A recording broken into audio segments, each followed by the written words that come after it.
Bangalore and Kolkata. And after retirement, he made Delhi his home. Post-retirement, he worked as an independent consultant and also worked on petroleum pipelines. He has been actively involved in Brahma Samaj Delhi since 1994. Over to you, sir.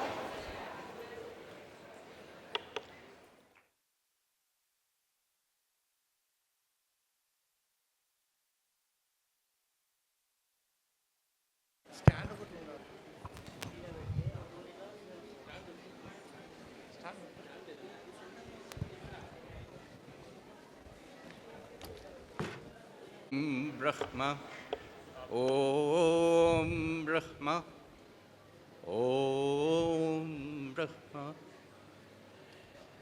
Tamishwaranang Paramang Maheshwarang, Tang Devatanang Paramancha Devatang, Pating Patinang Paramang Parastat, Bidama Devang Bhubanesha Vidyang, Yo Etad Vidurang Amritaste Bhavanti. May we perceive the Lord of the world, who is worthy of our worship, who is the supreme God of all gods,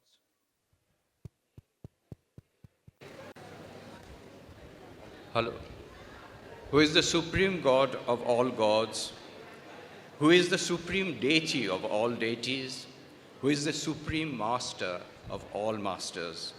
And he is the one beyond whom there is none. He reveals himself in the pure, trusting conscience. Those who seek to know him enjoy his bliss to eternity.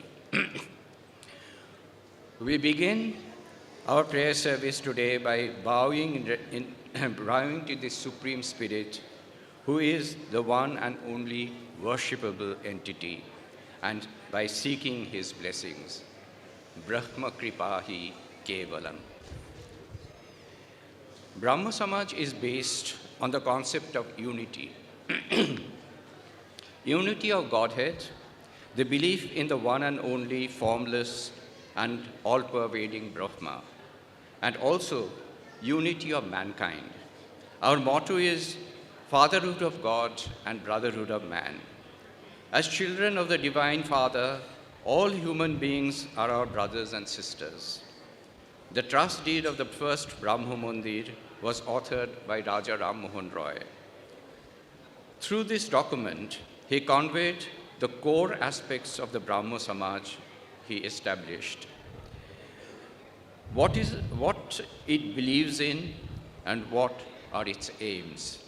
The trust deed states that the doors of the Brahmo Mandir are open to people of all sorts and descriptions who wish to enter for worshipping the eternal, unsearchable, and immutable being who is the author and preserver of the universe. In other words, everybody, irrespective of their caste, creed, religion, or gender, who was welcome to gather in the mandir for the purpose of praying to the Supreme Spirit.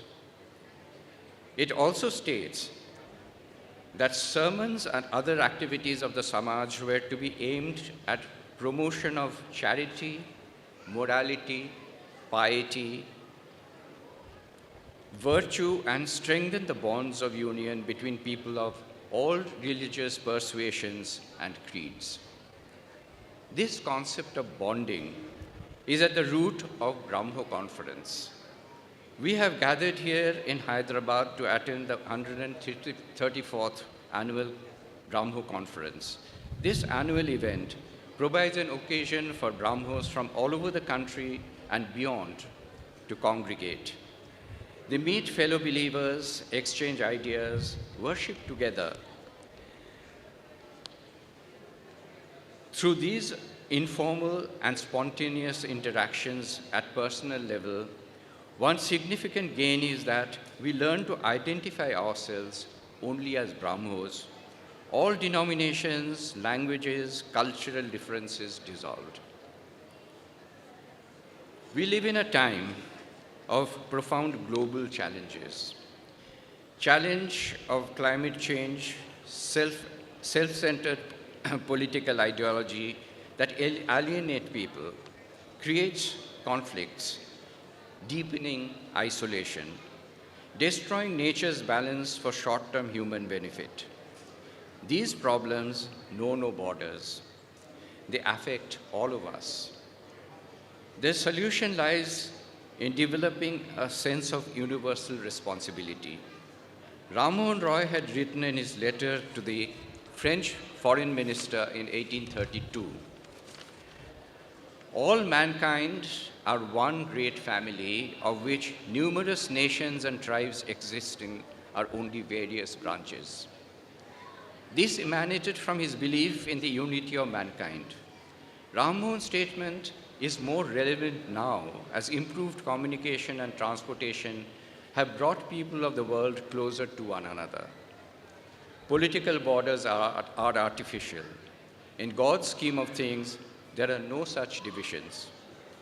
Deforestation in one country causes air quality to suffer far beyond its borders. War or famine or flood in one area displaces people who seek refuge elsewhere, and the effects may be felt far away. This calls for universal responsibility. In fact, in today's world, it is essential. Our survival depends on cooperation. The question arises, can one person or one community help? The answer is a great deal. A simple act of kindness can ripple outwards. A warm heart can be quietly powerful, and it begins with each of us. We all have daily chances to live this responsibility of being kind, of acting honestly, of showing care. When we feel love for others, we feel peace in ourselves. When we act from that love, we heal the world. An ocean is created drop by drop.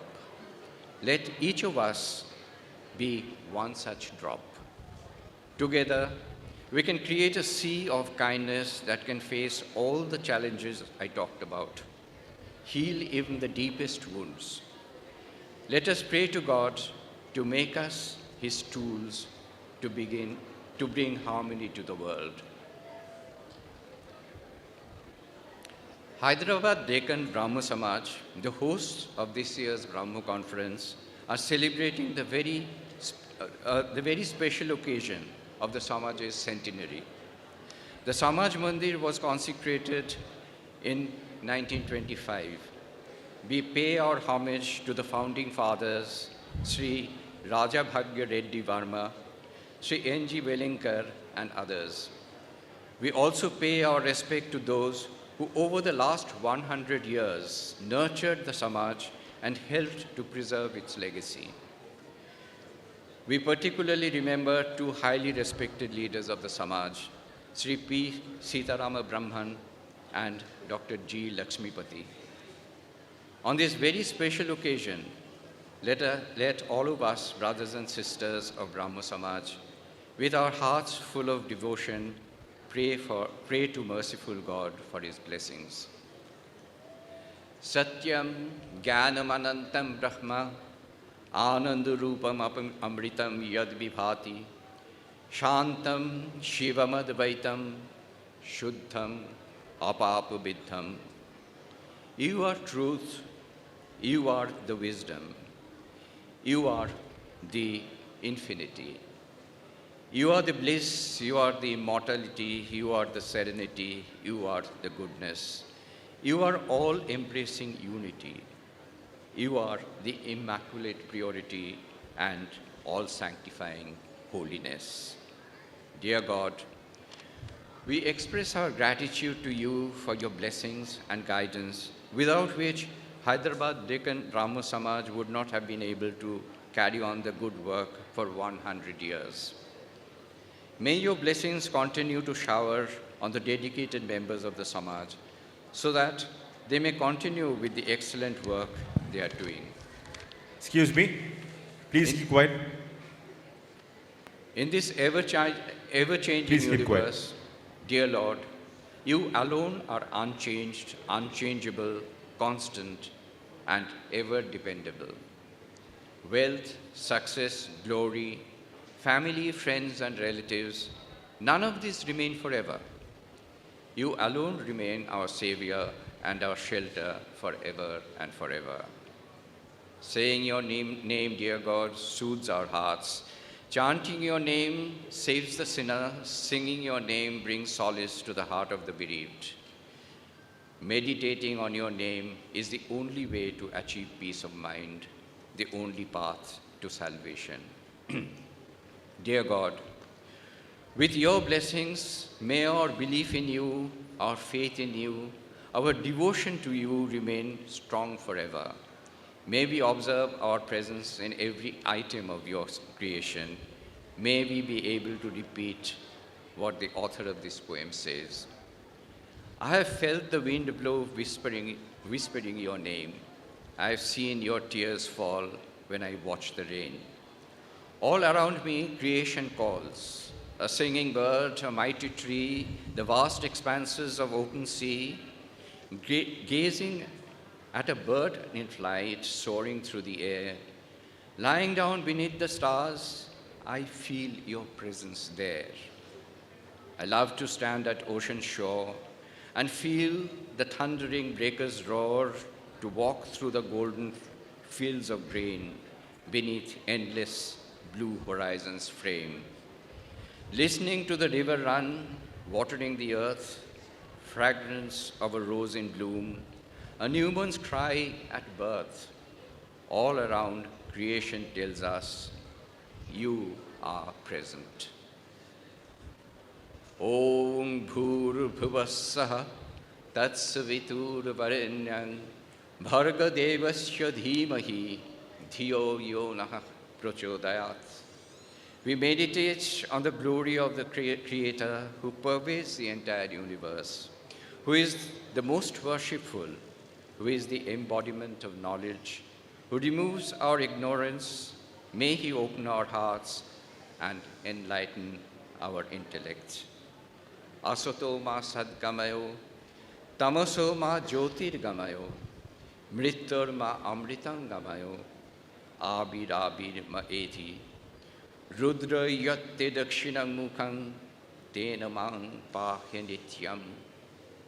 From unreality, lead us to reality and truth. From darkness of ignorance, lead us to illumination of knowledge. From death, lead us to the realization that our soul is immortal. O self-revealing one, reveal yourself to us. You are Rudra, the destroyer of all evil. Reveal your form of peace and protect us forever. Om Brahma Kripahi Kevalam Shanti Shanti Shanti Hari Om Tat Sat.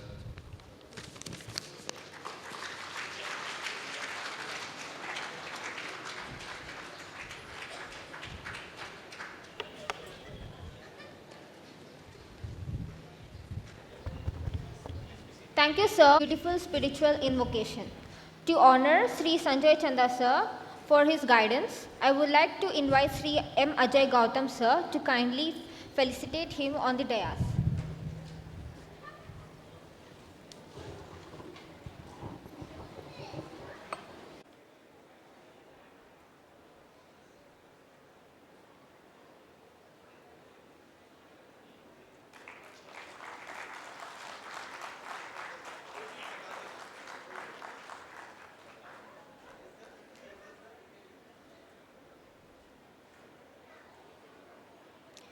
Thank you, sir, for doing the honors. We have conducted some pre-conference activities. So it considered Mahaveda Parayanam, and also we have also conducted online all India-wide competitions through which we wanted to enlighten the youngsters and inculcate Brahmo values and reformer. We wanted to discover and initiate the leadership qualities in the youngsters. So as part of that program, we have conducted all India competition We took immense pride in organizing the National Essay Competition 2025, themed A Good Deed, Carrying Forward the Legacy of India's Reformers. The competition encouraged young citizens to reflect on India's social reform tradition and connect it with present-day realities. As part of this competition, we got 350 entries throughout the India, and we have selected 13 winners out of this. The top, yeah, big round of applause for all the winners. So since it was across the India, many of the winners from very far places, and they are from remote places as well. So we would like to announce their names, and they are already communicated with these prize winners. So we would like to announce the names. First prize goes to Aditi Anil Bhoyar. The essay title was Ahimsa in Action. So they wonderfully narrated how to bring up the India and how to brighten the future lives with Ahimsa. So second prize winner was Shubhra Singh, Educate to Liberate is the essay title. And third prize goes to Esh Solanki. The essay title was Education with Values, Building Minds, Shaping Character. Give a big round of applause to all the top winners.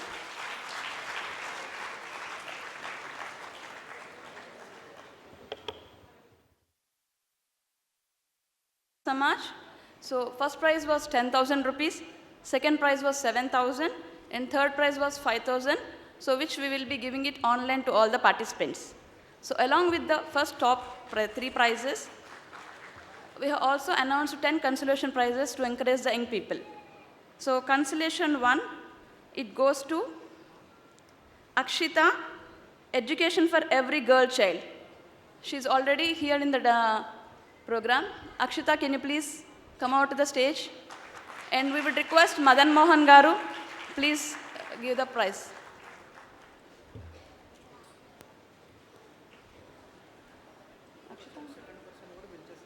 Okay.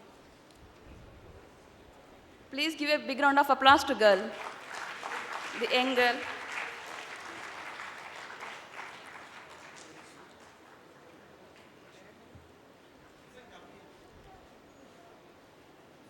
So her intention also to work on girl-child education. So it was so nicely narrated. Thanks a lot and congratulations to Akshita.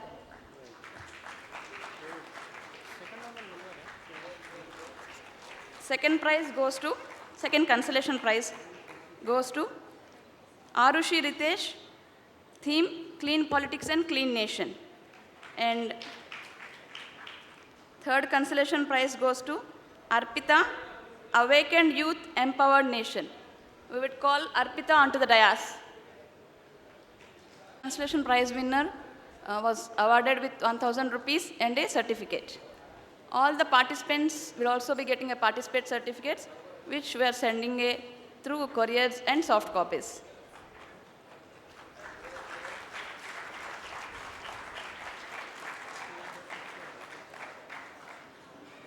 Congratulations and all the best. So next consolation prize goes to Vanmi Russell Makhod. The topic was Mental Health for Nation's Mind. And fourth consolation prize goes to Chirojyoti Pamegam. The topic was Igniting Minds with Healing Hearts, Education with Compassion for Every Child. Next, sixth consolation goes to Stuti Gajanan Raut. Topic was Education for Every Rural Child. Seventh consolation goes to M. Bharat. Beyond Looks, Knowledge is True Beauty. Eighth was Bharat Krishna. Topic was Plastic Free Bharat. Ninth was Neha Chowdhury, Truth Lens and Youth Against Media Manipulation. And 10th was Darshan M, Youth Pledge for a Corruption-Free India. So it was so wonderfully narrated by all these youngsters. All the very best for the people, these participants also. Thank you for giving this opportunity. Thanks.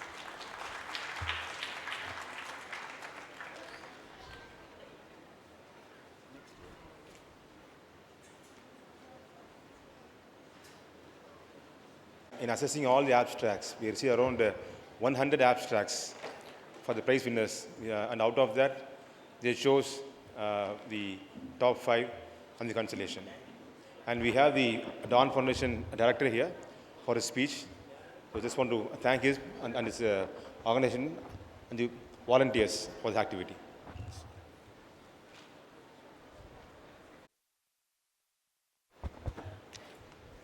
Now we will have a speech session of today's program. To begin this important part of the event, I would like to invite our distinguished guests onto the dais one by one. First, I have a pleasure of inviting Dr. Arup Kumar Das sir onto the dais. Please take the chair on the dais.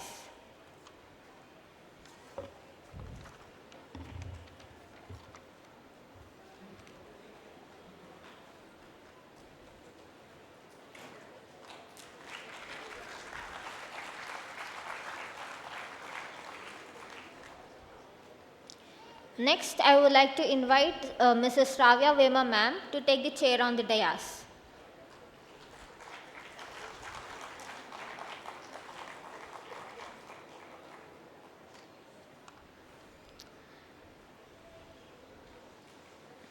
And now it is my honor to invite our chief guest, Mr. MP Vasimalai sir, to take the chair on the dais. Let's welcome MP Vasimalai sir with a big round of applause.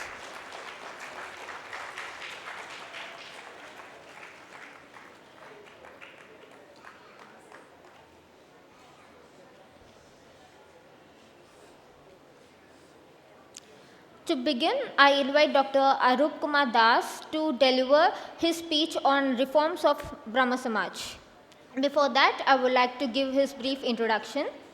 Dr. Arup Kumar Das, sir, is currently Secretary of Central Council of Brahma Samajas and Delhi Brahma Samaj. He is an engineer by profession, graduated from Jadavpur University, Kolkata in 1988, MBA from XLRI Jamshedpur in 1996 and got his doctorate completed from Management Development Institution, Gurgaon in the year 2017. He is currently working with Ericsson India Global Services at Gurgaon as head of cyber security. He is actively involved in social activities and Brahmo Samaj work for many years. A fourth generation Brahmo, he is a strong believer of Brahmo Samaj principles and ideals as introduced by Raja Ram Mohan Roy. Over to you, sir.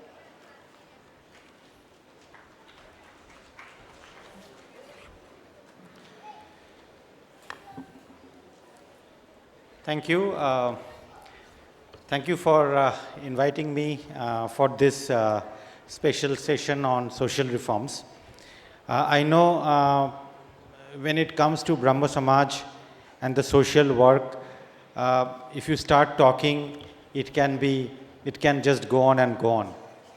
But with help of Sri Sanjay Chando, who is the president of Brahmo Samaj Delhi, and through all his efforts, research work, I would like to read out some texts about what has happened in the past 200 years, especially in the 19th century. That's the period, I would say, the Renaissance of India, right? It really happened, all the activities happened during that time. Brahmo Samaj's social reform activities, including education, really had a huge influence in the 19th century, and it also went into the early 20th century as well. But the good part is that, like, although it started in Bengal, but it was not limited to Bengal. It moved across India.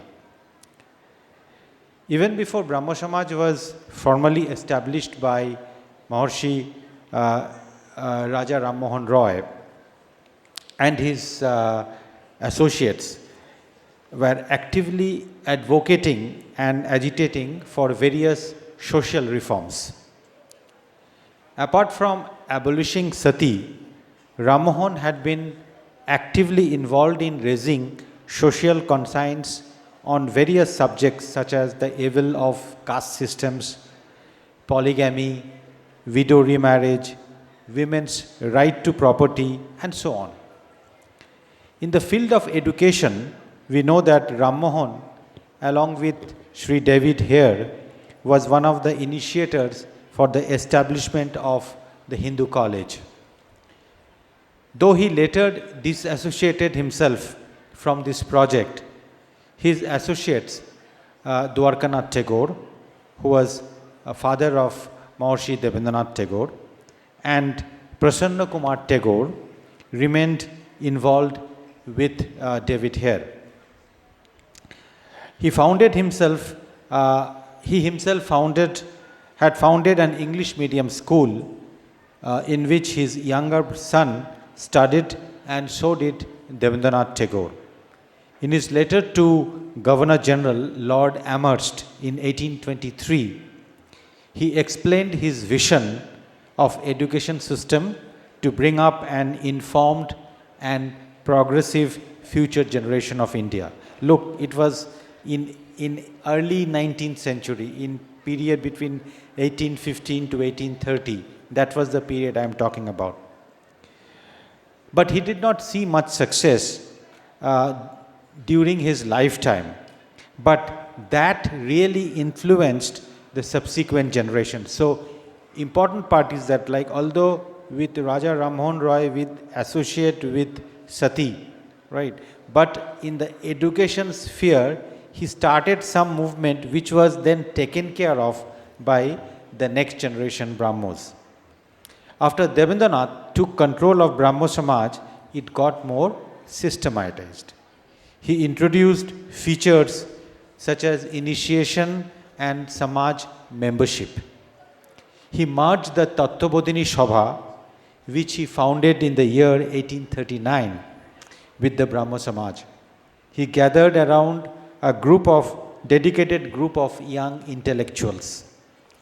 Several members of Young Bengal, such as Dakshinaranjan Mukherjee, Ram Gopal Ghosh, Radhanath Shikdar, and Ramtonu Lahiri, and many others, they joined this Sabha.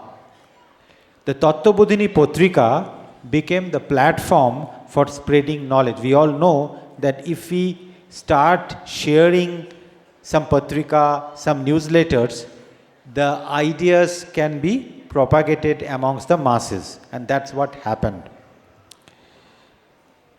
For example, translation from the Vedas were published to make aware of the richness of own heritage. Sri Akshay Kumar Datta wrote articles to spread scientific knowledge, and Ishwar Chandra Vidyasagar used it as a platform for his agitation in favor of widow remarriage. We all know that it was Ishwar Chandra Vidyasagar who was the pioneer behind getting into the Widow Remarriage Act into existence. He also edited magazine for some time. Articles were published in Tattvabodhini Potrika against child marriage, polygamy, and in support of female education and intercaste marriage. While Brahmo Samaj's contribution to promotion of education in general was substantial, they took a leading role in case of women's education. Christian missionaries were the first to impart education to women. But its impact remained limited to the motive of religious conversion. So Christians, people tried to get associated with Christian religion and then started to convert those who associated with Christians to Christianity religion. But the first non-denominational secular school was set up by Mr. Drinkwater Bethune in the year 1849. This was possible thanks to the help of several members from Brahmo Samaj, from Tattvabodhini Sabha. Raja Dakshinaranjan Mukherjee offered his house for the school rent-free, made a gift of 51.5 bighas of land in the heart of the city of Kolkata and money to start a building, a school building. So that was the kind of drive behind the Brahmo Samaj members around 1850, putting money. They don't have money, they live in a very small pantry, but whatever money they had, they donated to build a school for women. Members of the Brahmo Samaj, Ram Gopal Ghosh and Madan Mohan Tarkalankar, they helped Mr. Bethune in every possible way to establish the school. They sent their daughters to the school in the face of social ostracism. At that point of time, remember, sending daughters to education was supposed to be seen as a curse. They taught at the school and wrote books for its use. Ishwar Chandra Vidyasagar, an active member of the Tattvabodhini Patrika, became its honorary secretary in 1860. Debendranath Tagore sent his daughters to this school also. So that was Ram Mohan, then Debendranath. Thereafter comes Keshav Chandra Sen. He joined the Brahmo Samaj. Female education got a lot of impetus. Girls used to get married very young, and after that they were stuck in the zenana. Realizing this, Keshav started a new way of teaching these women. Books would be sent to the students, and twice a year question papers were sent by post in sealed envelopes. The male members of the family would open the question papers and send back the answer sheets. In 1863, Brahma Bodhini Sabha was founded. In 1864, they started a magazine called Brahma Bodhini Patrika, which encouraged women to write in it. In 1871, female and adult normal school was established, which was later on called the Victoria Institution. There were several Brahmo leaders under whose patronage female education continued to spread, and they were Dwarkanath Ganguly, Durga Mohan Das, Shivnath Shastri, Ananda Mohan Bose, Sundari Mohan Das, and many others. It's no wonder, therefore, that out of the first two women graduates of India, one was a Brahmo. But if you have seen, I have been talking more or less around Bengal, and that was our guest of honor, our governor was also saying that the movement started in Bengal, but it was not limited to Bengal. And in fact, by the 1860s, Brahmo Samajes and Prarthana Samajes had started coming up in different parts of the country. In Maharashtra, Punjab, Sindh, Andhra Pradesh, Karnataka, Tamil Nadu, MP, Bihar, everywhere, all across, and also in Assam. They all had their own movements for social reform and upliftment. We cannot talk about all of them here, but some of them are worth to be talked about. In Bombay, Dr. Atparam Pandurang, along with some associates, formed the Prarthana Samaj in 1867. One of these founders later moved to Pune. Prarthana Samaj was Sri Mahadev Govindranade. He was an outstanding person who contributed greatly in the Samaj's social reform activities such as widow remarriage and women's education. Along with associates and supporters such as R.G. Bhandarkar, W.A. Madak, Shankar Pandurang Pandit, Dr. Chandrabharkar and others, he went ahead with his efforts in the face of complete social boycott. His wife, Srimati Ramabai Ranade, was also a remarkable person. She educated herself and focused on education of illiterate women and widows. Here it may be appropriately to say a few words about Pandita Ramabai. With the help from Ranade, Bhandarkar and Chandrabharkar, She first started the Arya Mahila Samaj in Pune to deliver high caste Hindu women from social, moral, and religious evils. Later on, she opened at Bombay Sharada Sadan, a boarding house for widows and a school for them. At Khergaon, which is roughly about 30 miles from Pune, she settled a new colony called the Mukti Sadan and a rescue home called Kripa Sadan, providing shelter and education for women. The struggle for women's education in Maharashtra created a social environment which enabled Anadi Gopal Joshi to travel to US to get the MD from Pennsylvania College of Medicine, thus becoming, along with Kadambini Ganguly, one of the first two women doctors of India. The Prarthana Samaj had the vision to see that education must be given to the workers, the backward and socially oppressed classes. 3 night schools for working people started in 1877. With this in view, they also started the depressed classes mission in Bombay. In 1876-77, there was a terrible famine in Sholapur district. Many children became orphans. Rao Saheb, Lal Shankar, Umay Shankar took the initiative to start an orphanage in Pandharpur. Bombay Prarthana Samaj subsequently took charge of it. Later on, the boys of Pandharpur orphanage was restricted for girls and very small children. For the boys, the Prarthana Samaj established a Balakrishram in Bombay along with a high school.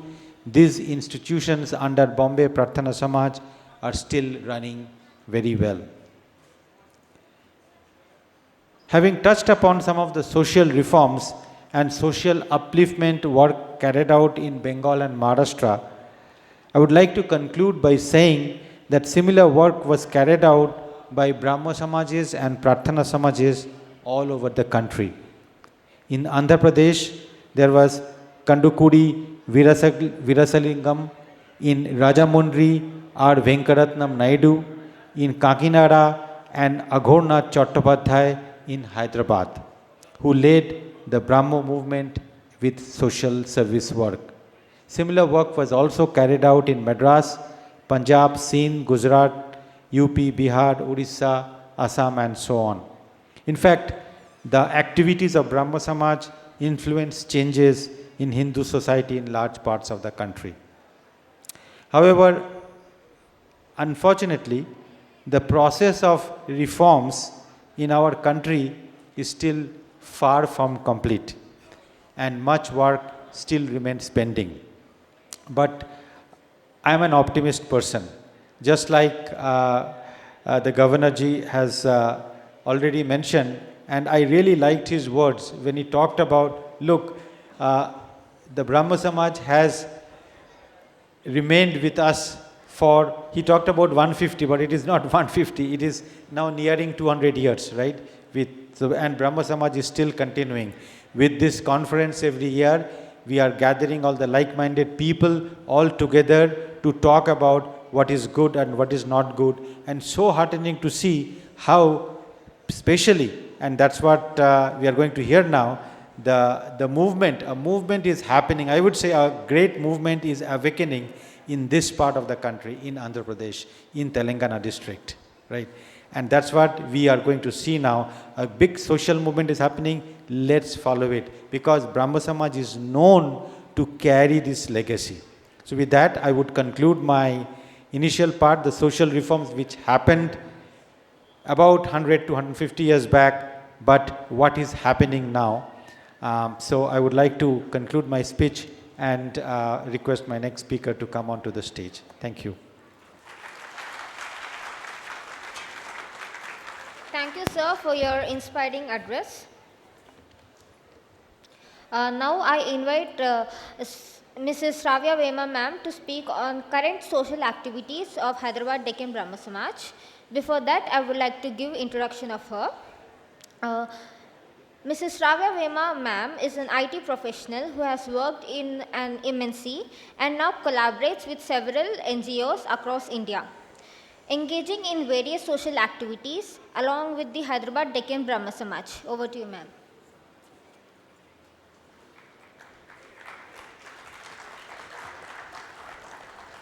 Once again, good afternoon, everyone. My hearty welcome to all the volunteers, NGOs, teams who has come down to meet all of our senior Brahmos and respected dignitaries as well. So it was a very great day. I could see many of the people traveling all over the India and they have reached here in Hyderabad after a long journey of 12 hours, 13 hours and 14 hours. It was really a wonderful effort. Thank you so much, first of all.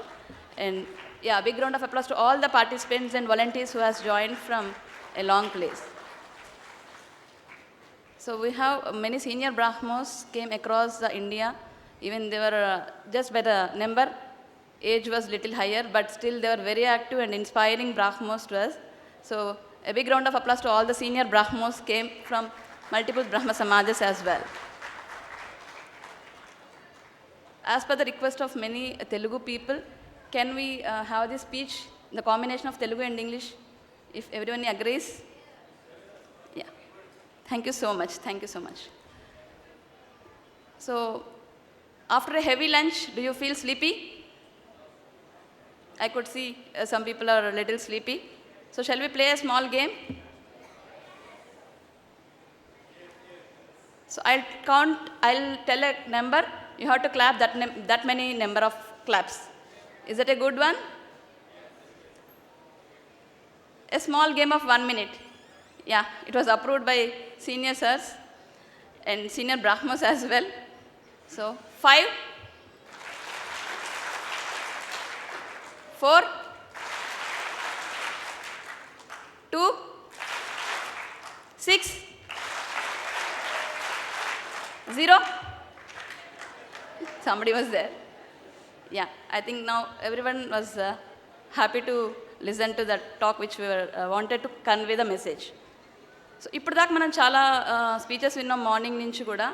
So, what is this all about? What I am going to talk to you for next 15 minutes.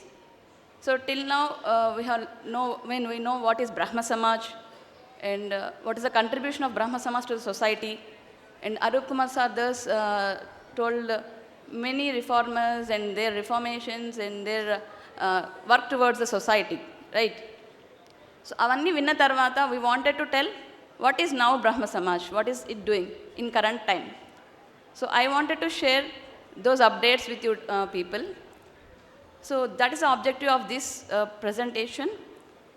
So, after 200 years of legacy of Brahma Samaj, now we will discuss about the current activities which is carrying out by the Brahma Samaj. It is not only Hyderabad Brahma Samaj, it is multiple Brahma Samajas working towards the society. So, we will have a look about it. And one more objective of this talk is, so why should we all work together for the welfare of society? So, here in this audience, it's not only Brahma Samaj, many other teams is also participating, individuals are participating. So, why should we all work together? So, that also we are going to see now. So, just as a gist, I wanted to convey what is the current activities which is carrying forward by Brahma Samaj. Currently, we are working in 20 locations of India with the support of multiple teams and individuals in various sectors. So, we are working with multiple initiatives and it's a knowledge sharing platform. So, we believe knowledge is one-stop solution for all the problems. So, we wanted to contribute to the society with the knowledge, mainly. And Brahma Samaj is acting as a bridge between the requirements and resources. And till now, we are working on 15 programs in 20 locations and reached around 250,000 people across India with help of 1,000 volunteers and around 100 plus dedicated volunteers. A big round of applause to again all these volunteers who is working effortlessly day and night for the welfare of society.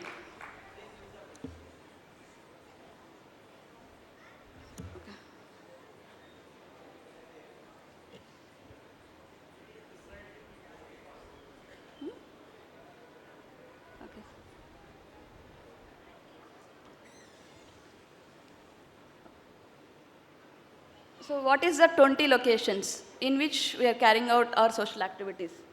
So Hyderabad Deccan Brahma Samaj, Mumbai Brahma Samaj, Pune Prardhana Samaj, Kolkata, Delhi, Bangalore, Vijayawada, Kakinada, Chirala, Eluru,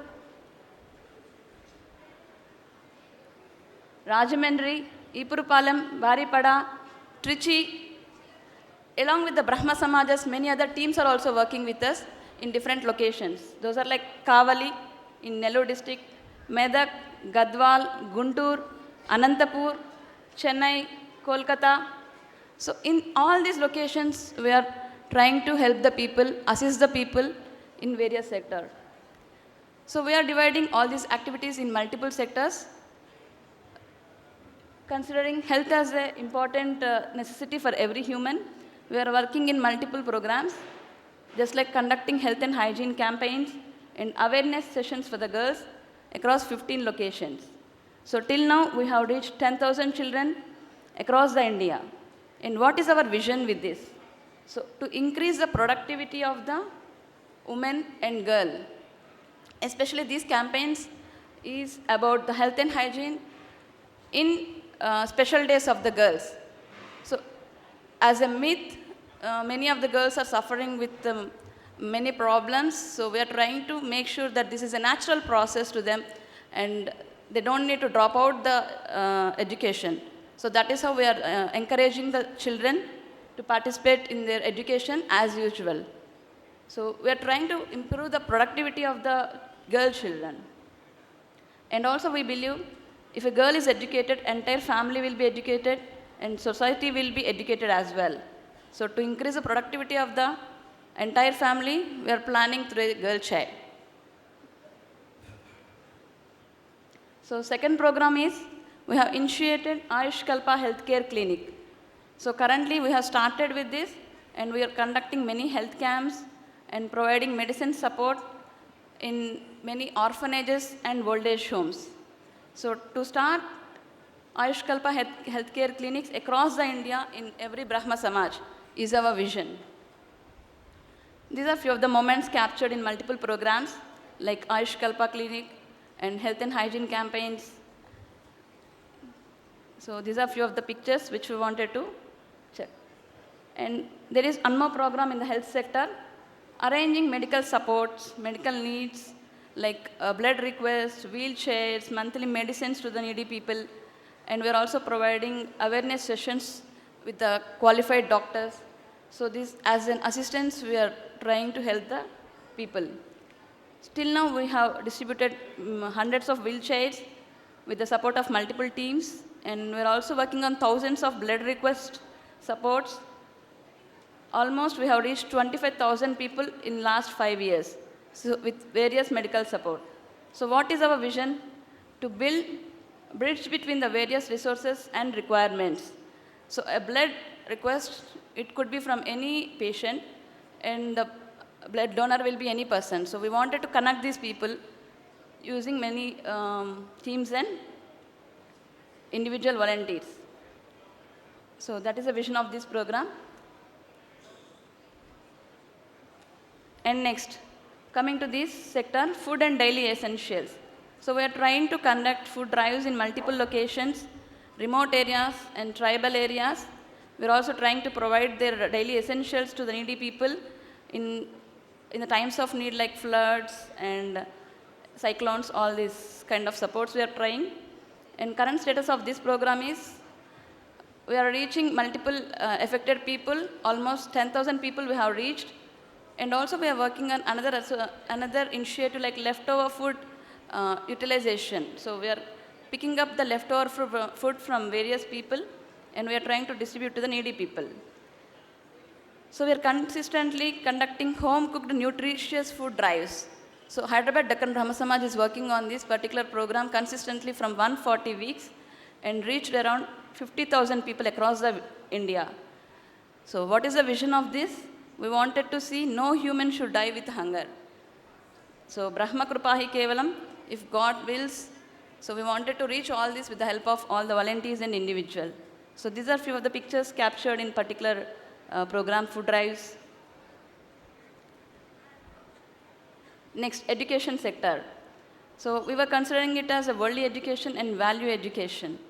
So we are trying to inculcate values, morals, ethics in the young generations and future generations. So we are trying to conduct personality development courses, motivational classes, and trying to arrange tuitions in slum areas. With this, we wanted to nurture all these future generations.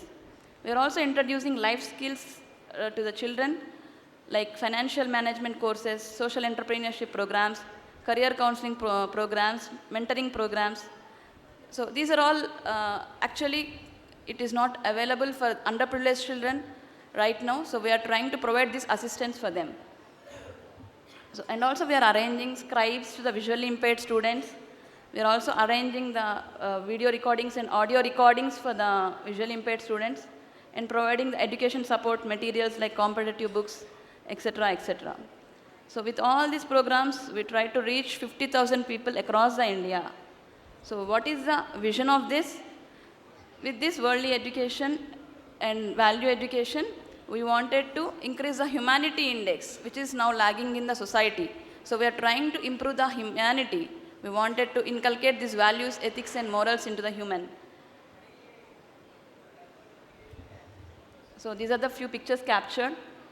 We could see all these volunteers has been part in these programs. Ratna madam, who has taken tuitions in the slum areas.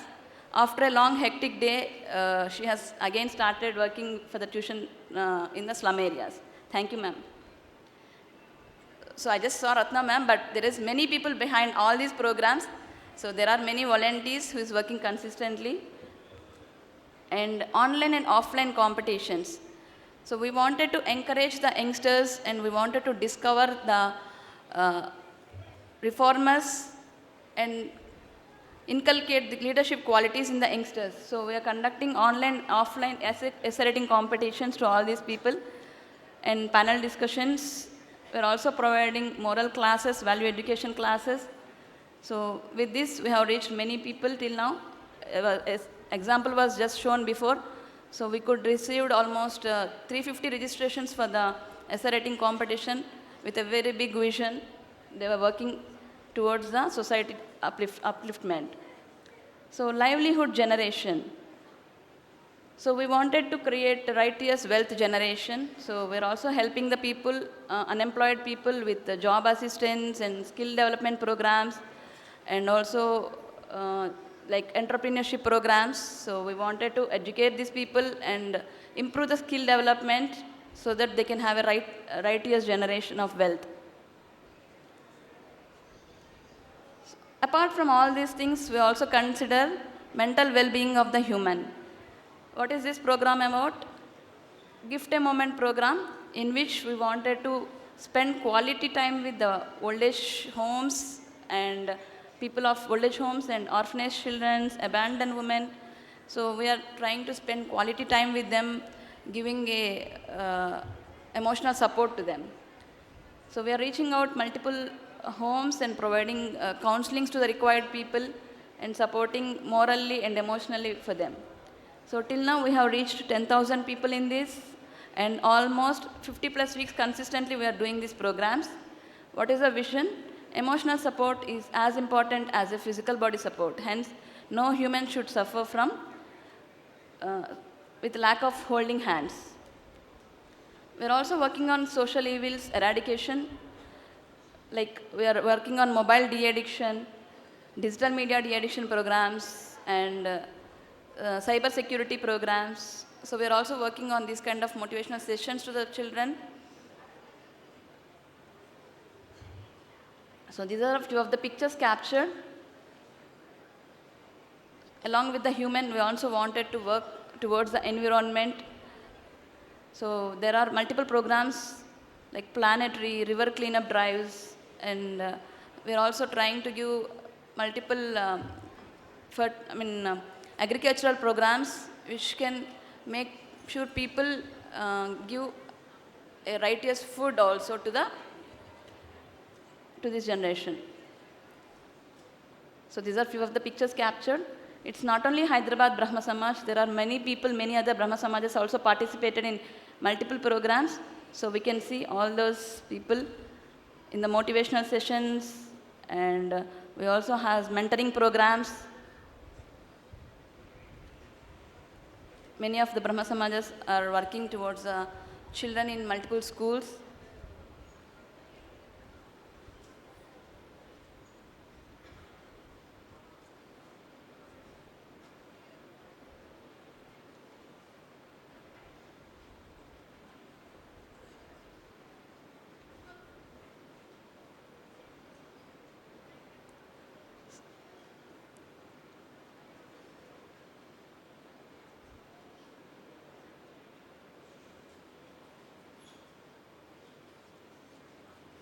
So that's about the current activities which we are working on.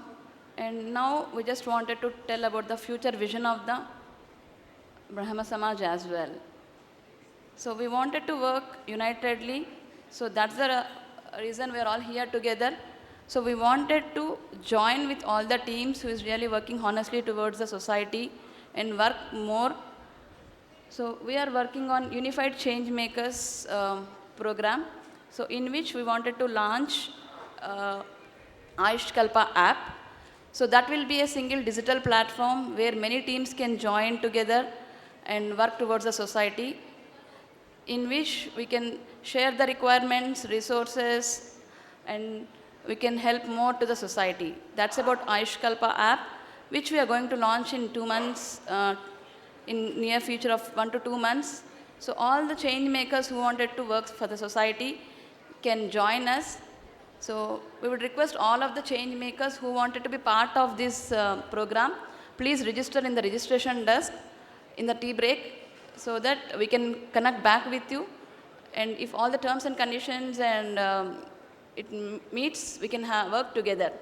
So that's about Ayush Kalpa app. So that is one of the things which we wanted to convey now. So whoever interested, please, it could be an individual or team. So please join us. In the registration desk, there is a scanner QR code attached.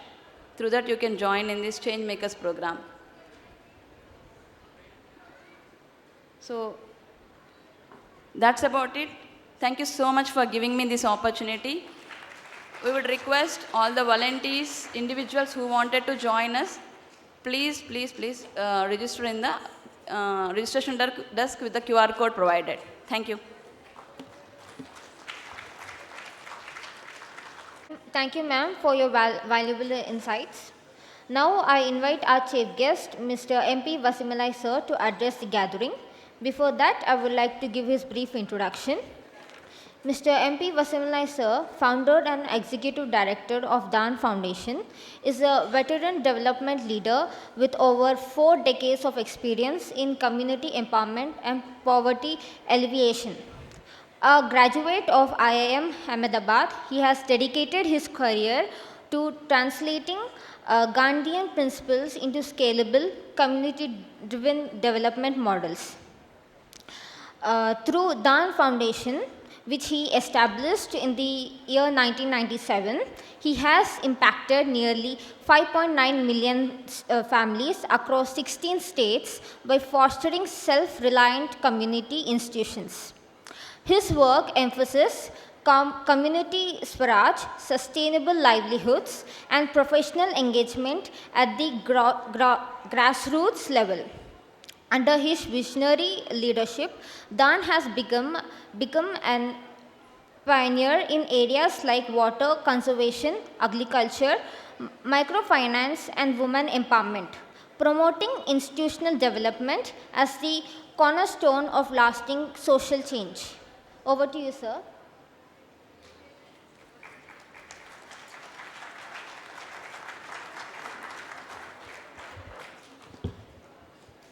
I am really happy to be here for your centenary celebration, and also with the people. As a culture of belonging, I am really seeing it. Culture of belonging is not with all humanity. It is also a culture of belonging with all the living things. I think the way you people are really internally transformed is really inspired me. Probably I would really start with a small video. Then I will really give a short presentation. Video, please. or I do the presentation after that video? Yeah. Our philosophy is basically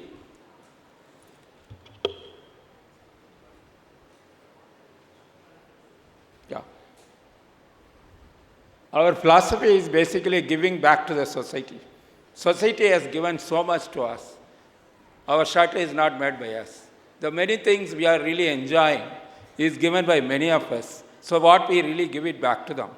Here, basically, building a specialized human resources who can really dedicate themselves for a development as a life choice. It's not a job. It's a way of life. I think that is the kind of mission. Our mission is to build a people institution. We are enabler. We are not a doer. I think I make this difference very clear. We want to enable community institution to manage themselves rather than we really promote them, and also make institution for generation, not just for a short time, with a value-driven democratic practices. Because democracy, at a direct democracy, we never talk about it. Only representative democracy, we are seeing it. And the participative democracy, I think we need to really get into the root of everything. And to enable the poor for poverty eradication. And not only that, water and nutrition system, mainly ecologically balanced. I was just looking at your Panja Yagnas, no? It's a really captures many of the areas where Brahma Samaj Israel is also doing it. Our vision is poverty-free, value-based, equitable, ecologically sensitive just society. I think it's possible. We are able to see in these 30 years. Currently, we are working around 16 states.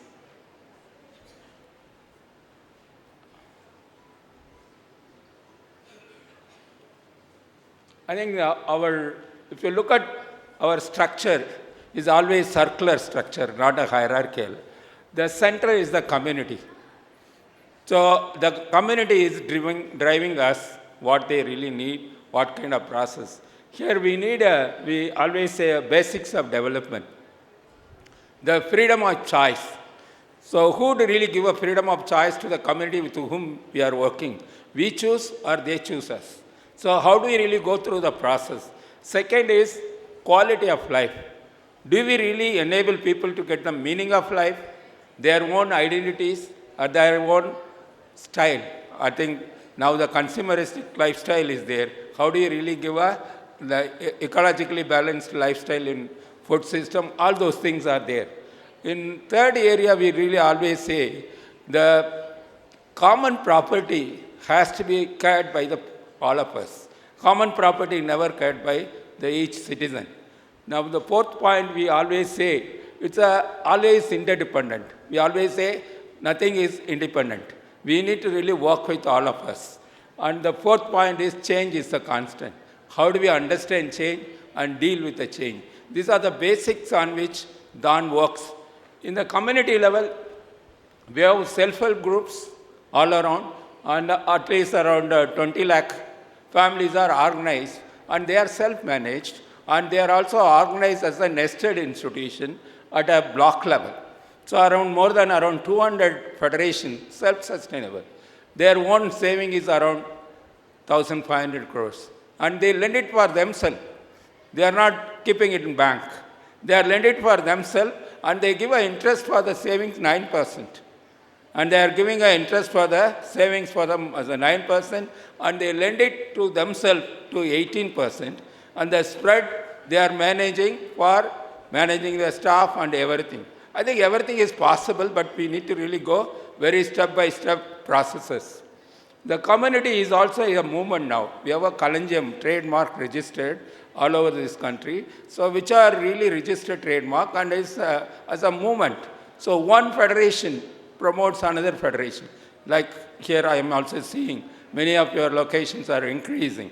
So how do we really get this community-driven process rather than the external-driven process? For that, we have programs.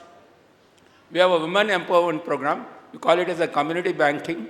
Second, we have a water. We have a 25 river basins we are working to involve community to contribute their own money as a equity and again raise resources from the other sources. So basically, the second is the thematic programs. So on women empowerment, water, each one requires a different kind of approaches, technological process. The third one is we also work with a small millet foundation. How do you reverse diabetic? How do you reverse all those things through your local food system also on that? And we are also working on, we run the Dan Academy, the case studies model like IIM Ahmedabad. So we are also having a program with Panchayat Development Foundation and Rainfed. So there are many programs, even digital program. These are all programs which should reach 1 million at least. Then only the scalable will be there. The next layer is SPICE, Specialized People Institution for Community Empowerment. Those families has to get a health, education, many other areas also. So that is what the other layer is our central office, which we have about 9 centers of integration and which works on our own program sectorally as well as at a community level. These 3 levels we work. And we also have international network. We are part of a lot of international network. From World Water Forum, many networks. Dan is also secretariat for that and running it. Why this circular structure? We have a foot on the ground, head on the cloud. So you have to learn from many others. It's not our own work is really going to lead this. So we have to be always in constant touch with all the society, all the stakeholders. These are the programs. I think always we start with building social capital. All poor are not organized. They are they are not really organized. So our initial investment is social capital. Our DNA is social capital. Building community social capital and which is in a primary group, less than 20 members, so that they can practice direct democracy. Otherwise, they can't practice direct democracy. They can decide what they want. Otherwise, we will be dictating or the other people will be influencing. The second area, we call it as a social intermediation phase, which requires external support. Always, we really work with a thematic intervention. Community banking or women empowerment, water. So it gives you capacity building on a single theme, then they can use that for many other programs. Third one is always mainstream collaboration, not in isolation. Work with government, work with bank.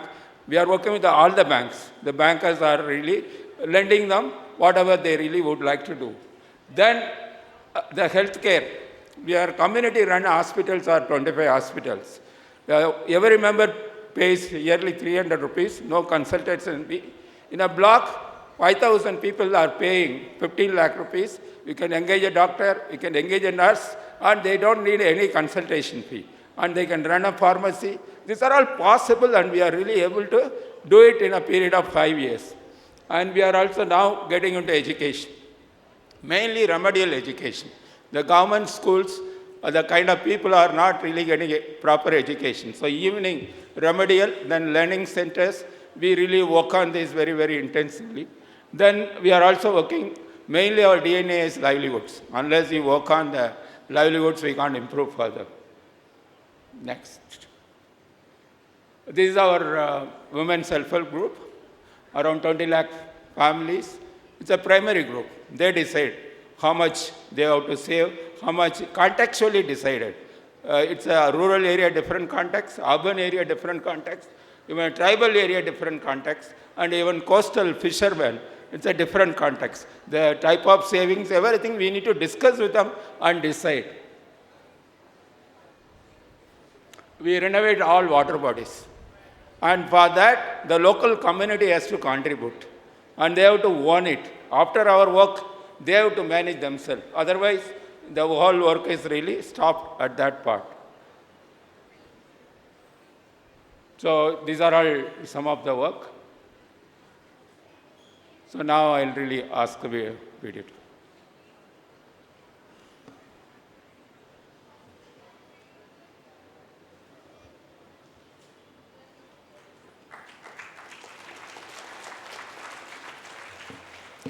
Thank you, sir, for your motivational address. Okay.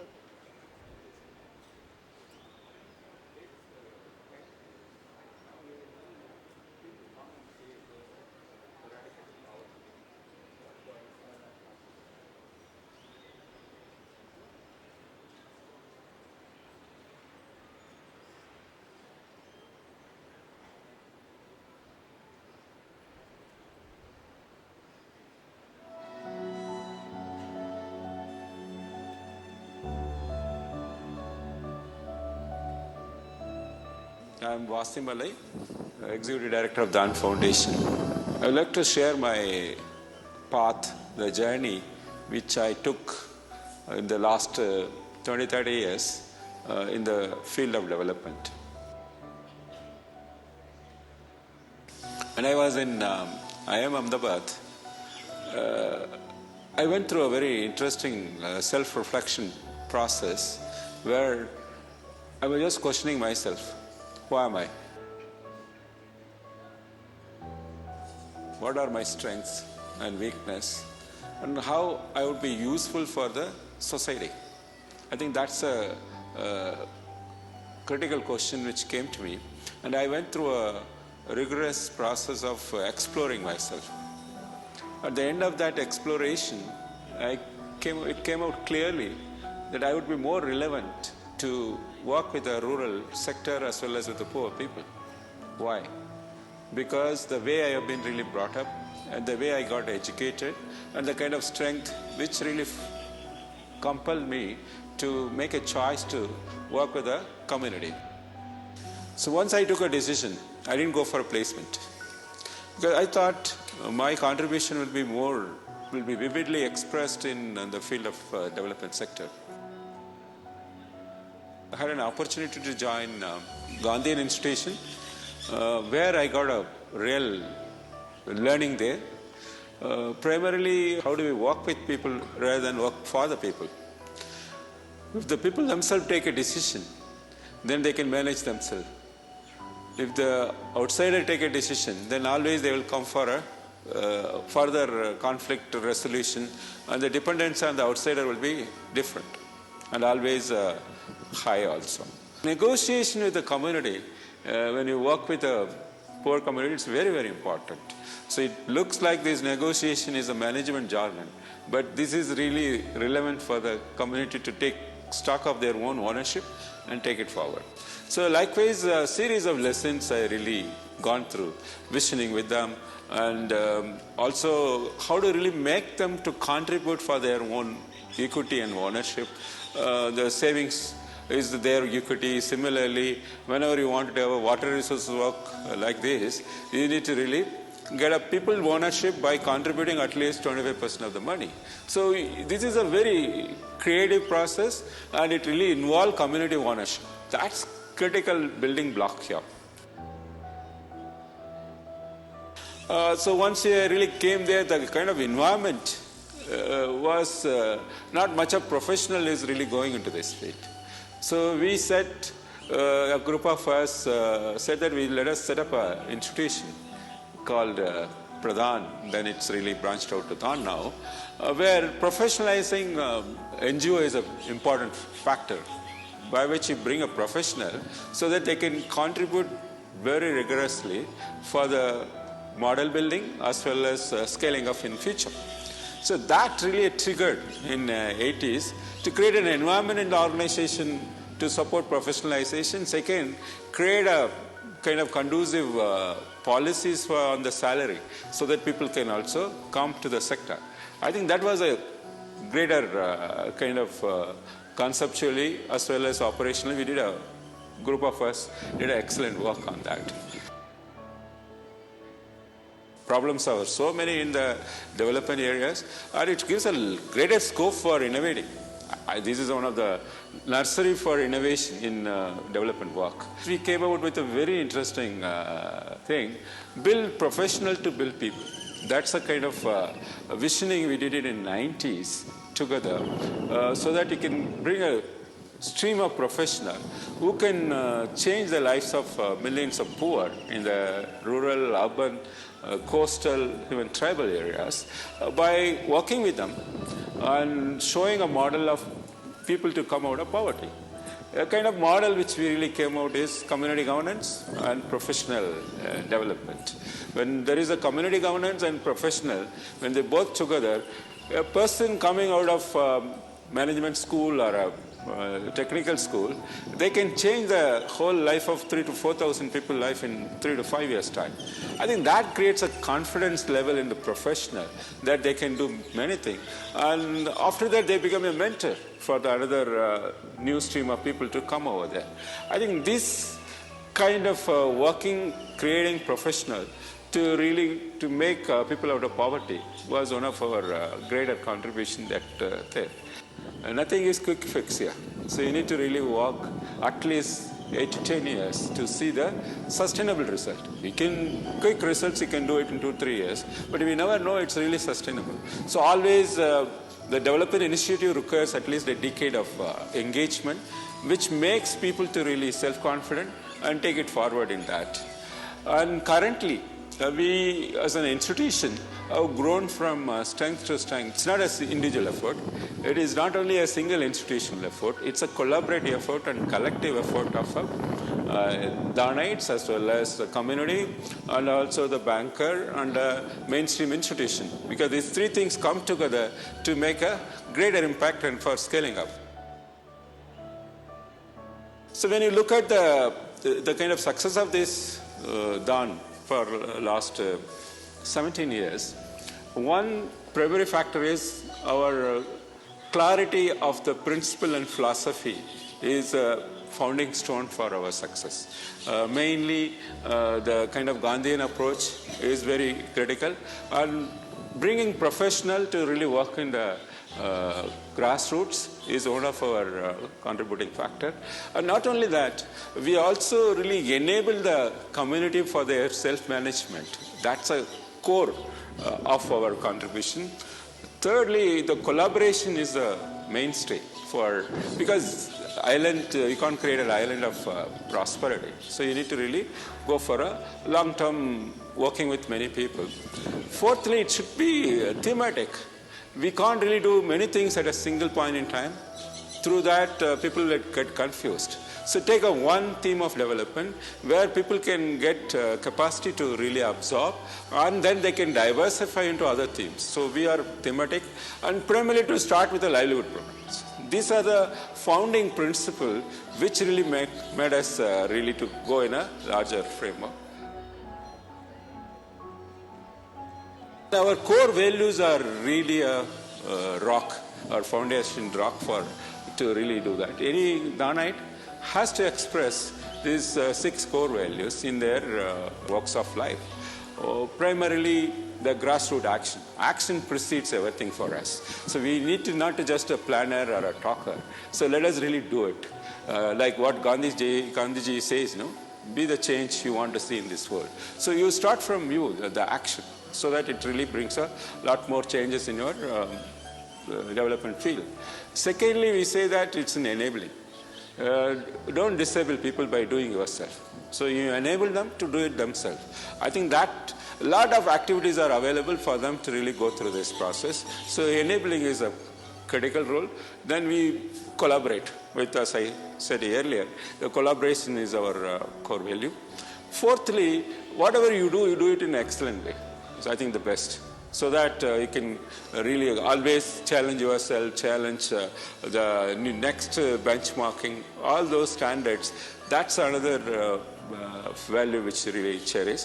Innovation is part of our kind of DNA of Daan. So always, whatever the established program or new program, we keep innovating new small elements.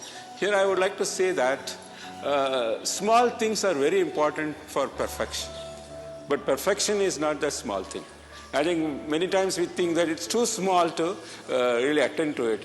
Always we really get into generalities. Generality is not going to lead us to. So I think the devil is in the detail. So the small things made into perfection is very important for practical action. But that perfection is not a small thing. So many people have to orchestra, harmonize a lot of work together in that. The other core value of self-regulation. is to really not to really depend upon outsider. So you regulate yourself. These are the values as well as principle. So founding principle for our success. So other factors of success is basically working with other institutions, learning from others. It's not that we learn everything from I. So going around, and not only in the Indian, global level also, we are also becoming a leading capacity builder, not only in India for outsider, in enabling in the community banking as well as water program. So we have a series of programs which really provides scope for professionals to innovate and really contribute for that.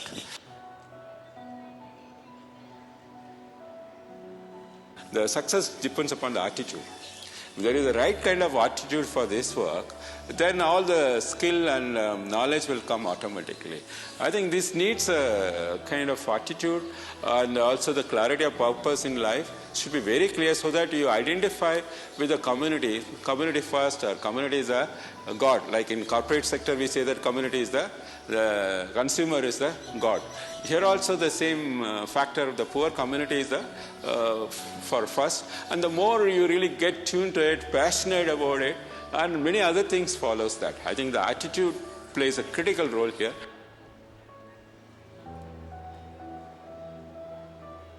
Now, we are now reaching out to almost 14 states with 1.3 million, and we really reach 2 million or 3 million families. Probably we reach a 10 million population in 2 to 3 years' time. We are really going to focus more on self-growth. So one institution of people institution to promote another institution, or within the same institution you saturate more groups joins with the leaders and other things with the cost-effective methodologies. That's we find it's a very important way forward for us. Plus, community financing is going to be the new form of things in the future. Like once the community is self-sustainable, they want to repay their gratitude by promoting another one. And not only that, and they want to diversify into education or health by their own fund and collaborating with the local government system.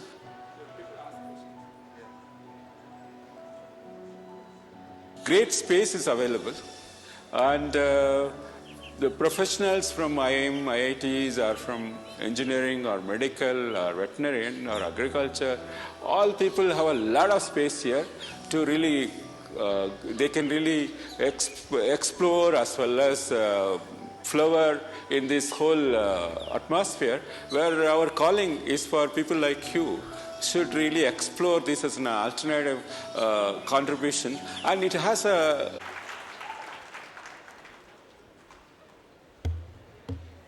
Thank you, sir, for your motivational address. Uncle.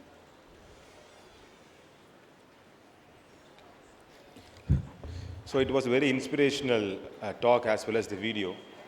So we consider Brahma Samaj as a NGO, and we want to do multiple activities. Sir is willing to take more questions from the audience who are willing to work as a volunteer, where you want to have some doubts. People are there who want to ask him doubts, you can ask. Thank you. And Dan Foundation wants to hand over a working booklet to the Secretary of Samaj. I request Chajesh sir. You have dumb doubt? One doubt, yeah. Just a minute, sir. Just a minute.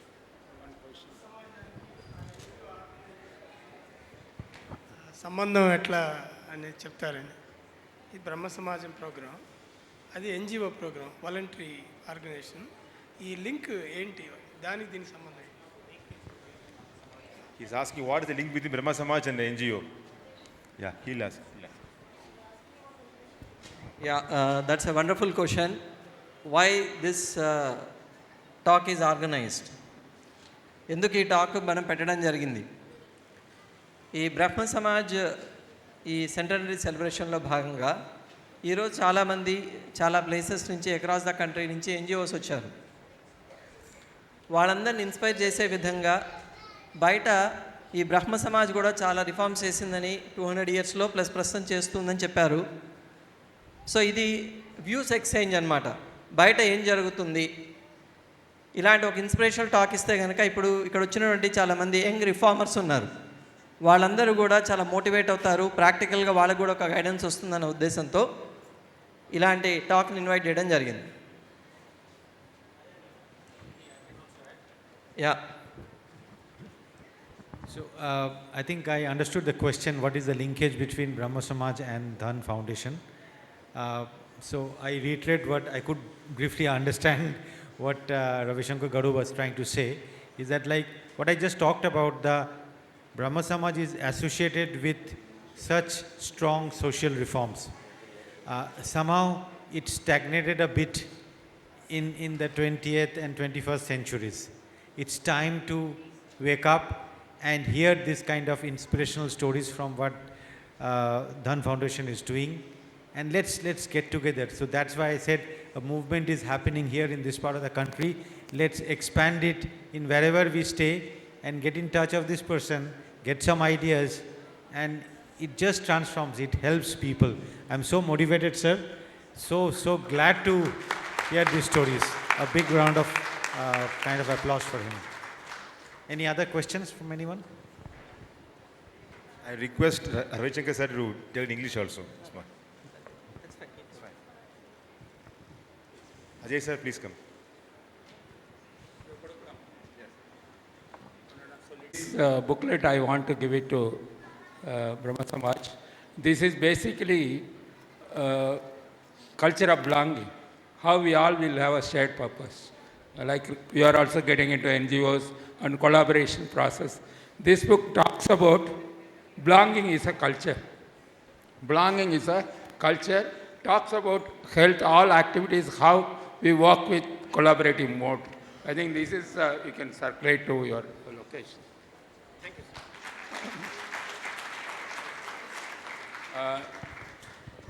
This book is every October 2nd on Foundation Day and Gandhi's birthday. We declare, not we declare, the community comes and declare that they are out of poverty. So far, 7 lakh families declared out of poverty out of 20 lakh families. Their case study is also there. It's all well documented, verified data. So I'm really leaving a book on this.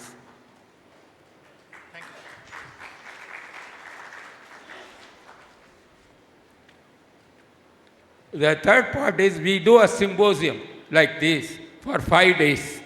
In the symposium, we call it like thematic. Now you also got a theme. On that theme, 5 days, we have all community, government, bankers, all actors together with our own people. I live last Madurai symposium. We had it on enabling collaborative partnership. This is all 5 days. Everything is there for you. Last one.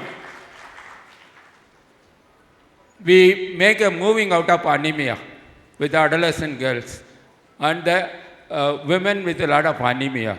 So how they can really come out of anemia? We work with more than 3 lakhs adolescent girls, and we really work with more women, behavioral change of the anemia things also. I really leave this here for you. Our magic is, if you want to see the change, you start with yourself. Be the change if you want to see yourself. Thank you. Thank you, sir, for sharing the treasure of this knowledge. And we are also embarked on this path. So going forward, we will be working with you, sir. Thank you very much. Thanks.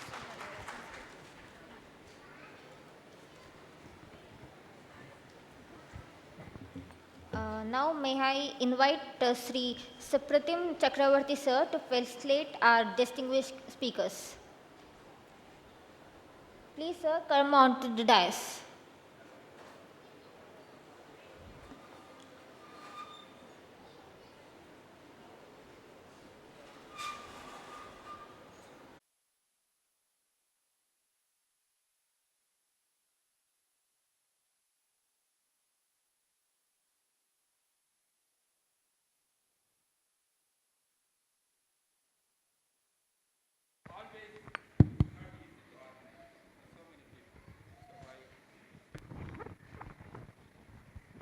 It is not easy to organize this 2 days conference. So I would love, and really as a gratitude, I want to give it to the organizers back. Don't mistake me. So probably hand it over. Thank you, sir.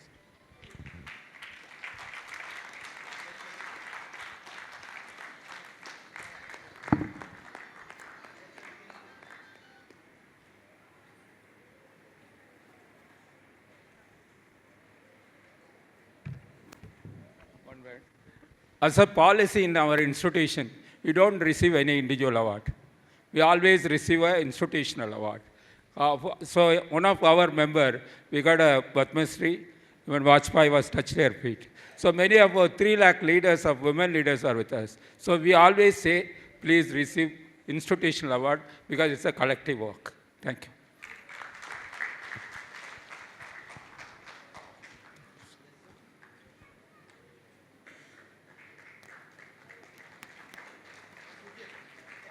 Thank you, sir.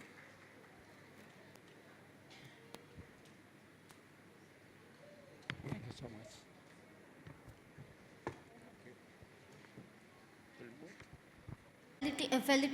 Felicitation for Arup Kumar Das.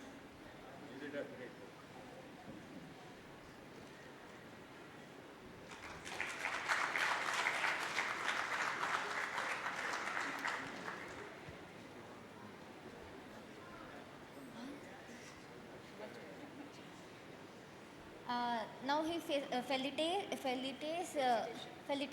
felicitation for Shravya Memo Ma'am.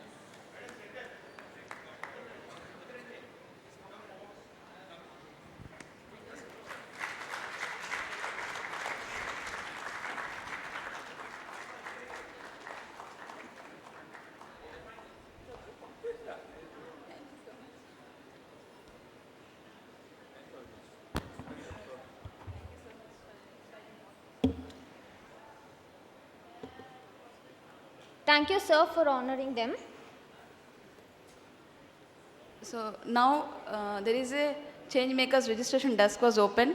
So I would request every individual who wanted to be part of this program, unified makers and change makers, every individual please go and register. So certificate will be provided as a token of participation and appreciation for the individuals, and for the teams we will be awarding a small memento. Please collect it from the registration desk in the tea break. So let's move to the tea break. And after the tea break, there is an interesting program, panel discussion, vision for next 200 years. So please stay tuned. Come back in half an hour. Thank you.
I think we have to close the session. It is getting late. Please, can you please close this?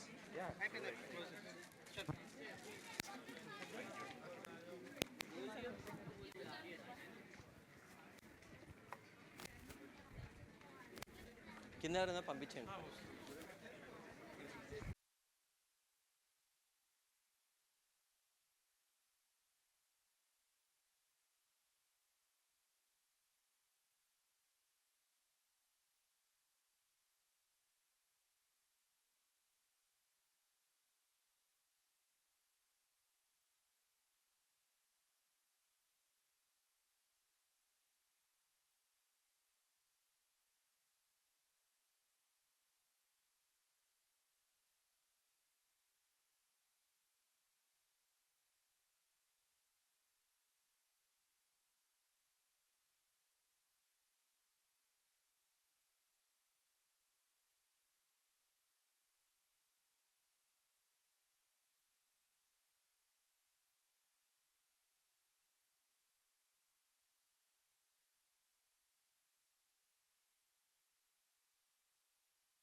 on the theme Reform Carrying Forward the Legacy of Indian Reformers. First, I invite Mr. Ravi Shankar sir to take the chair on the dais as the moderator. Mr. Ravi Shankar sir Banda is a distinguished Vedic scholar and Acharya of Brahma Dharma who bridges ancient wisdom and modern science. An alumnus of NIT Surat, IIT Delhi and the University of Stuttgart, Germany. He has over 60 patents in engineering, nanotechnology and environmental protection. With decades of dedication to Vedic research and teaching, he has been sharing the scientific essence of the Vedas through lectures and free education initiatives. His unique approach simplifies Vedic learning, making it accessible to all. While his integration of modern science with Vedic knowledge, including a simplified composition of the 40th chapter of Yajur Veda, serves as a guide for seekers on the path of truth and liberation. Now I invite panel members. I invite Mrs. Hiteshi Datta ma'am to take the chair on the dais. Sir, to take the chair on the dais. Next, I request Mrs. Dara Karuna Sri ma'am to take the chair on the dais.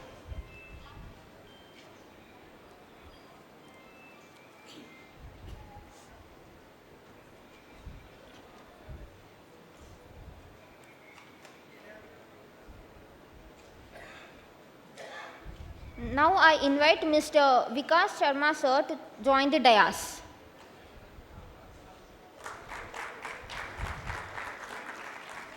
Next, I invite Mr. Jayavardhan sir to join the dais. Finally, I request Mr. D. Bhargav Das to take his place on the dais.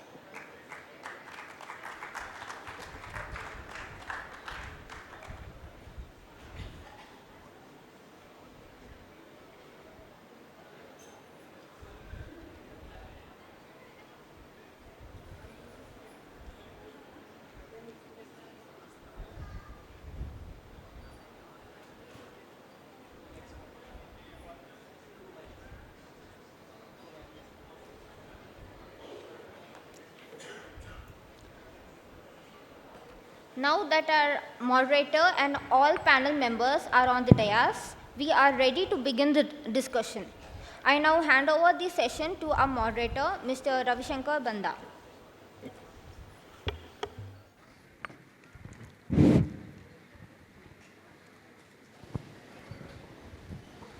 Om Sahana Vavatu Sahanau Bhunaktu Sahaviryam Karavavahai Tejasvinavadhitamastu ma Vidvishavahai Om Shanti Shanti Shanti.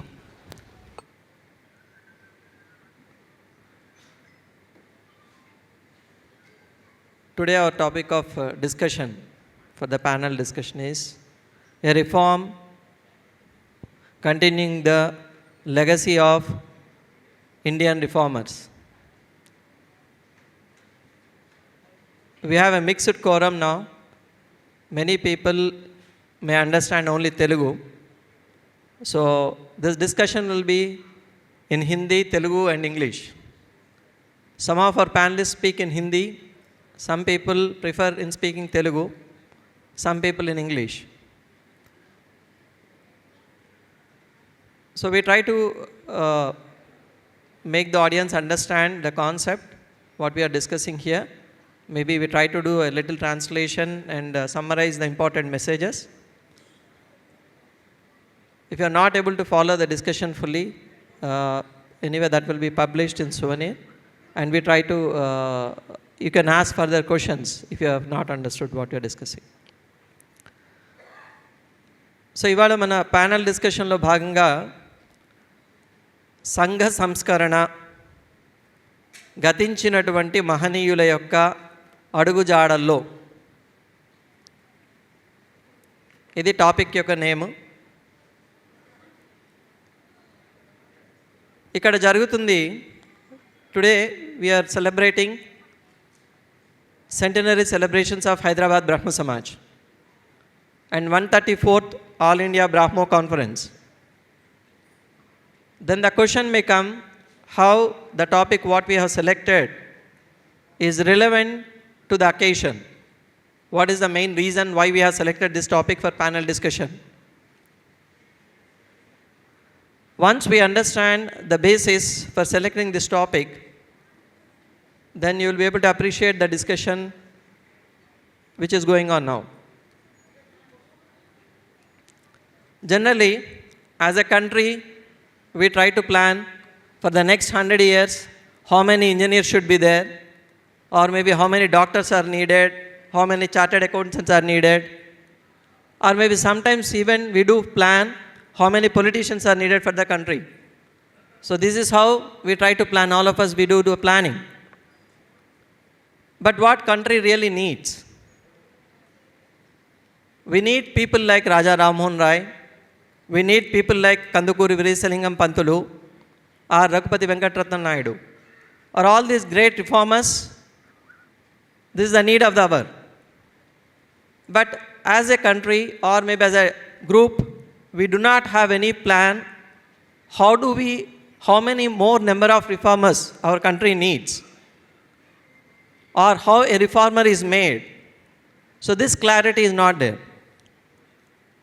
So what we are trying to do as part of this discussion is, today we have invited people who are doing some good activities, social work or reforms which they have started, and they wanted to share their experience in their journey, so that people, those who have joined us, get certain inspiration from them, and the problems they have faced in doing that good deed, so that if you wanted to become a reformer, out of this entire discussion, you should know the path.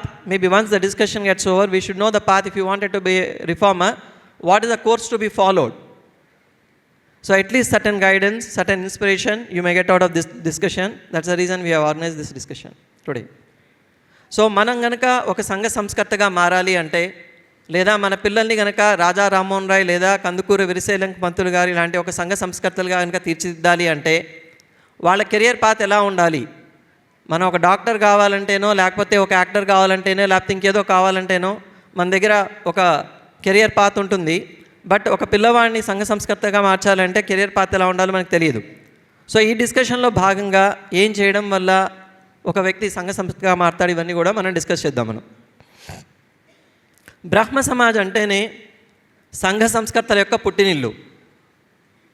భారతదేశంలో గత 200 సంవత్సరాల్లో జరిగినటువంటి ఏ social reform తీసుకున్నా సరే, అది డైరెక్ట్గా కానీ ఇండైరెక్ట్గా కానీ బ్రహ్మ సమాజే ఒక పుట్టినిల్లుగా నిలిచింది.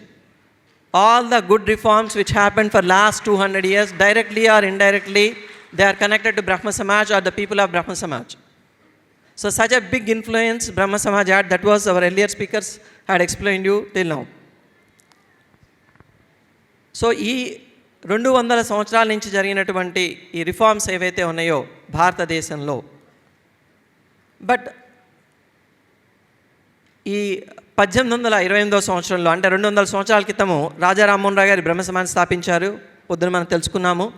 అలానే ఈ హైదరాబాద్ సెంటర్ పెట్టి 100 years అయింది. ఒకప్పుడు భారతదేశంలో 1000కి పైగా బ్రహ్మ సమాజెస్ ఉండేవి, చిన్న పెద్ద అన్నీ కలిపి. బట్ కాలక్రమంలో వాటి నెంబర్ కొంచెం తగ్గుతూ వచ్చింది. We use to have more than small big this సమాజెస్ across the country, near to 1000. But slowly the number has got reduced. So if you look at the across the country, there is a difference between a social work what we are doing and a social reform, which we have to understand. We all do lot of social works, we do lot of good deeds. Whenever we have some money, we try to donate. Whenever we find some energies, we try to contribute. We do charities based upon our mood or maybe based upon our situation. But is it enough? Is it enough just to be like a social worker? But when it comes to a reformer, that is not enough. Because the reform is such a thing which continues even after our dies. Like even if you die, the reform continues. The way Brahma Samaj created impact on women education, still we are seeing the beautiful results of it. So there is a huge difference between a normal social service, what we do, and a reform, what we do. So what we should become? Should we become a just social worker or a reformer? That's what the path we have to select. This reform is something which has a long impact in terms of timeline, and in terms of geography also it reaches to many people. But when you do a social work, it is like many people appreciate that. The reform is something which brings a societal change. It becomes a habit of the people. Even after the death of the reformer, it becomes a habit of the society, so that continues. So here, what we have to find, we have to go to the root cause. If you look at the stages from a social service to reformer, everybody gets an inspiration to do something for the people. They start doing the good deeds. But a reformer is the one who understands the root cause of the problem in the society and try to address the root cause. జనరల్గా మంచి పనులు అందరూ చేస్తూ ఉంటారు. But రిఫార్మరు మంచి పని చేయడంతో ఆగిపోకుండా ఆ మంచి పని చేయాల్సి వచ్చిన అవసరం ఏంటి, దాని రూట్ కాజ్ ఏంటి, రూట్ ప్రాబ్లం ఏంటి, ఆ రూట్స్లోకి వెళ్ళి ఆ ప్రాబ్లమ్ని జనాలందరి యొక్క ప్రాబ్లంగా, అంటే పక్కవాడి పైన నేను కూడా ఫీల్ అయినప్పుడే I try to find a solution. If I am able to feel the pain of others as my pain, then only I come up with a solution. A reformer is the one who understands or who makes others to feel the problem of the society so that they can bring the change. So that only, then only, like as Sir Vasimlai sir told, unless and otherwise the community, they owns the problem, they will not find the solutions. So a reformer brings a habitual change in the society. So there is a huge difference. Suppose if you want to do any good work, everybody supports. But if you wanted to bring a big change in the society, obviously you'll see a lot of opposition. That's where you see where Raja Ram Mohan Roy, all these people have faced a lot of problems during their timeline. So, మనం అందరం మన లైఫ్లో decide చేసుకోవాల్సింది ఏంటి? If you just want to be just మామూలుగా ఒక social వర్కర్గా ఉండాలా, రిఫార్మర్గా ఉండాలా? మనం రిఫార్మర్ కావాలా, సోషల్ వర్కర్ కావాలా? What you would like to become? You want to become a reformer or a social worker? From the audience? Yeah, from a social worker, you all wanted to become a reformer. So that's the theme of this discussion. So today, we have invited these guest speakers, these guest panelists. These all will be, first, this discussion will happen in 3 rounds. First, each of these panel members explain about this. They give their brief introduction about their background. This is the first round. Second round, suppose each of these members, we ask them that if they had been given a chance to do one reform in their lifetime, only one reform, what is that single reform they wanted to take it up? And what is the reason? Why they wanted to take that single reform, why not other reforms? They have to explain to the audience. So they have to convince all of you now that single reform is the need of the hour. So they should invite all of you and they should motivate you to make sure that you will join their reform what they are taking up. In the third round, they have to set the vision for next 200 years. What is an action plan in a short term and long term they are going to take in taking this reform forward? How they can make it as a legacy in the coming future. So these are the 2 levels and 3 levels the discussion goes. So now we'll start with the right side with Hitaishi madam. So we'll start with the introduction. Each panel member will be given 1 to 2 minutes of time to explain about yourself. Thank you, madam. You can sit and talk. Good evening, everyone. My name is Hideshi Datta. I'm the founder for Suhart Foundation and also a woman who believes in sustainability and also equal opportunities for everyone. Today, if you talk about India, our country, and even globally, there are more than 50% of women who do not have access to even basic menstrual hygiene. So, you might say, okay, this is not true, but the figures are alarming. And that's the reality.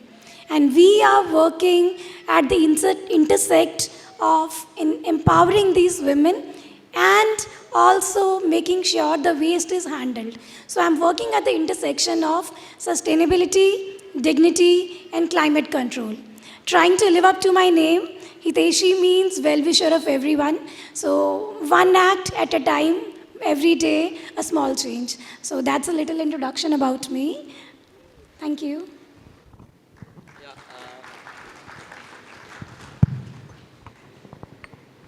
Dr. Nadesh. Hari Om, good evening. I am Dr. Natesh Prabhu. I am coming from Trichy, Tamil Nadu. I am a first generation Brahmo. It has been 5 years since I explored this path. I am a practicing men's health consultant and an andrologist. I am also a professor in a medical college. So I have explored various professional paths. More and more I indulge in the activities, more and more the seeking is towards wealth accumulation. It is not bad. It is essential. It is primordial. But it is not the ultimate.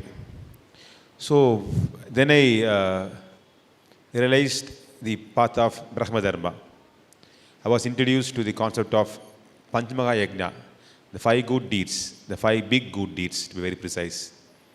Then while learning the aspects of Veda, I strongly explored myself, like how Vasimala Sir told, he explored the purpose of his life.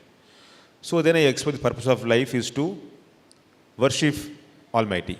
Now the concept of worship, it got further clarified for me. I'll come to that. So seeing my professional things, I thought, okay, I should do something else. That longing was there, which encouraged me to explore, to serve. Then I was going into a social activity. Then I more and more exploring the path of Brahma Dharma, exploring, interacting with my Acharya, Sir Ravi Shankar Sir. I understood that what we need is a perpetual good need. It is not a good need of our own time. The deed should cross beyond time. Like how we can see example again, Dan Foundation. Beyond the time of Mr. Vasimale Sir, the foundation will exist, will function to serve, and it will get it better in upcoming ways.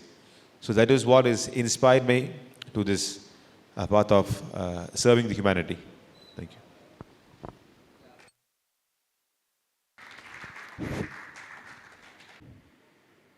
By just getting the or collecting the surplus food wherever there is.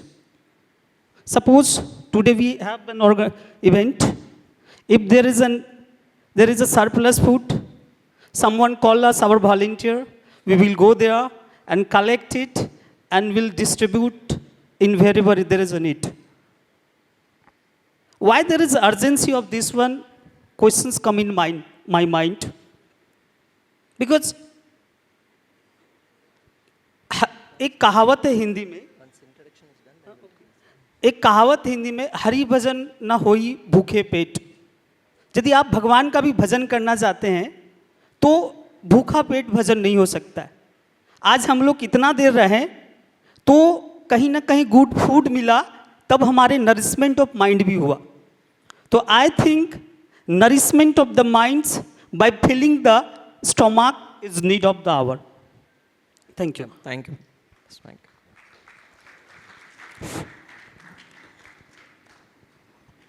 Hi, good evening, everyone. I'm Bhargav Das from part of Hyderabad Deccan Brahma Samaj team. Many of you know. I'm a second generation Brahmo. I'm an entrepreneur by profession, founder of Havi Biofuels Private Limited, a company dedicated to producing sustainable alternative fuels instead of conventional petroleum fossil fuels. Academically, I pursued my Polytechnic Diploma in Industrial Electronics from Government Institute of Electronics, Maradpalli, followed by a bachelor's degree in Electronics Communication Engineering from Jawaharlal Nehru Technological University, JNTU. So apart from this, myself and my Brahma Samaj team have been actively participating in plantation drives across Hyderabad.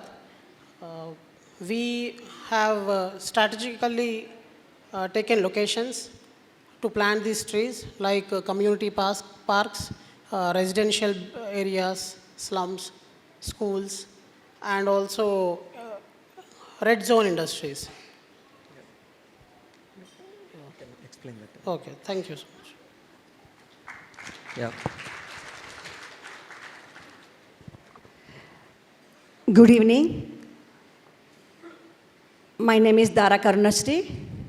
For me, the legacy of India's reformers is not an abstract idea. It's my life daily work, which I accomplished through two main missions. My first mission is feeding the hungry. As I am the founder president of Amrita Hastam Charitable Trust Nitya Annadanam, we served nearly 6 million meals by rescuing surplus food with 500 plus volunteers. During the COVID crisis, we served nearly 15,000 people a day. And my second mission is giving the gift of sight. I also founded Karuna Eye Bank. Through that organization, we have successfully motivated families for over 4,000 carnias, body donations, and 90 full body donations, and more than 20 life-saving organ donations from brain-dead patients. I'm here to share our methods and learn from other health advocates to help bridge the organ shortage gap in India. Actually, why I have taken this surplus food collection means everybody knows that without food, nobody can survive. So నేను చాలామంది కళ్ళల్లో వాళ్ళ ఆకలి బాధల్ని చూశాను. చాలా ఫంక్షన్స్కి వెళ్తే ఏం చేస్తున్నారు, ప్లేట్లో అంతా ఫుడ్ అది పెట్టుకుని త్రో చేసేస్తున్నారు. సో అలా కాకుండా నేను చాలా చోట్ల బ్యానర్స్ పెడుతున్నాను, please don't waste the food, don't throw, donate. So ఇప్పటి వరకు దాదాపుగా 60 లక్షల మందికి సర్వ్ చేసాము. రీసెంట్గా in the last year Vijayawada ఫ్లడ్స్లో బాగా మునిగిపోయింది. ఆ టైంలో కూడా నియర్లీ డైలీ మార్నింగ్ నుంచి నైట్ వరకు వాటర్లో 4 feet వాటర్లోకి వెళ్ళి సర్వ్ చేసాము. సో ఇలా కంటిన్యూస్గా నా జర్నీ ఇప్పటికి స్టార్ట్ అయ్యి 23 years అయింది. ఈ 23 yearsగా సర్వీస్ చేస్తూనే ఉన్నాము.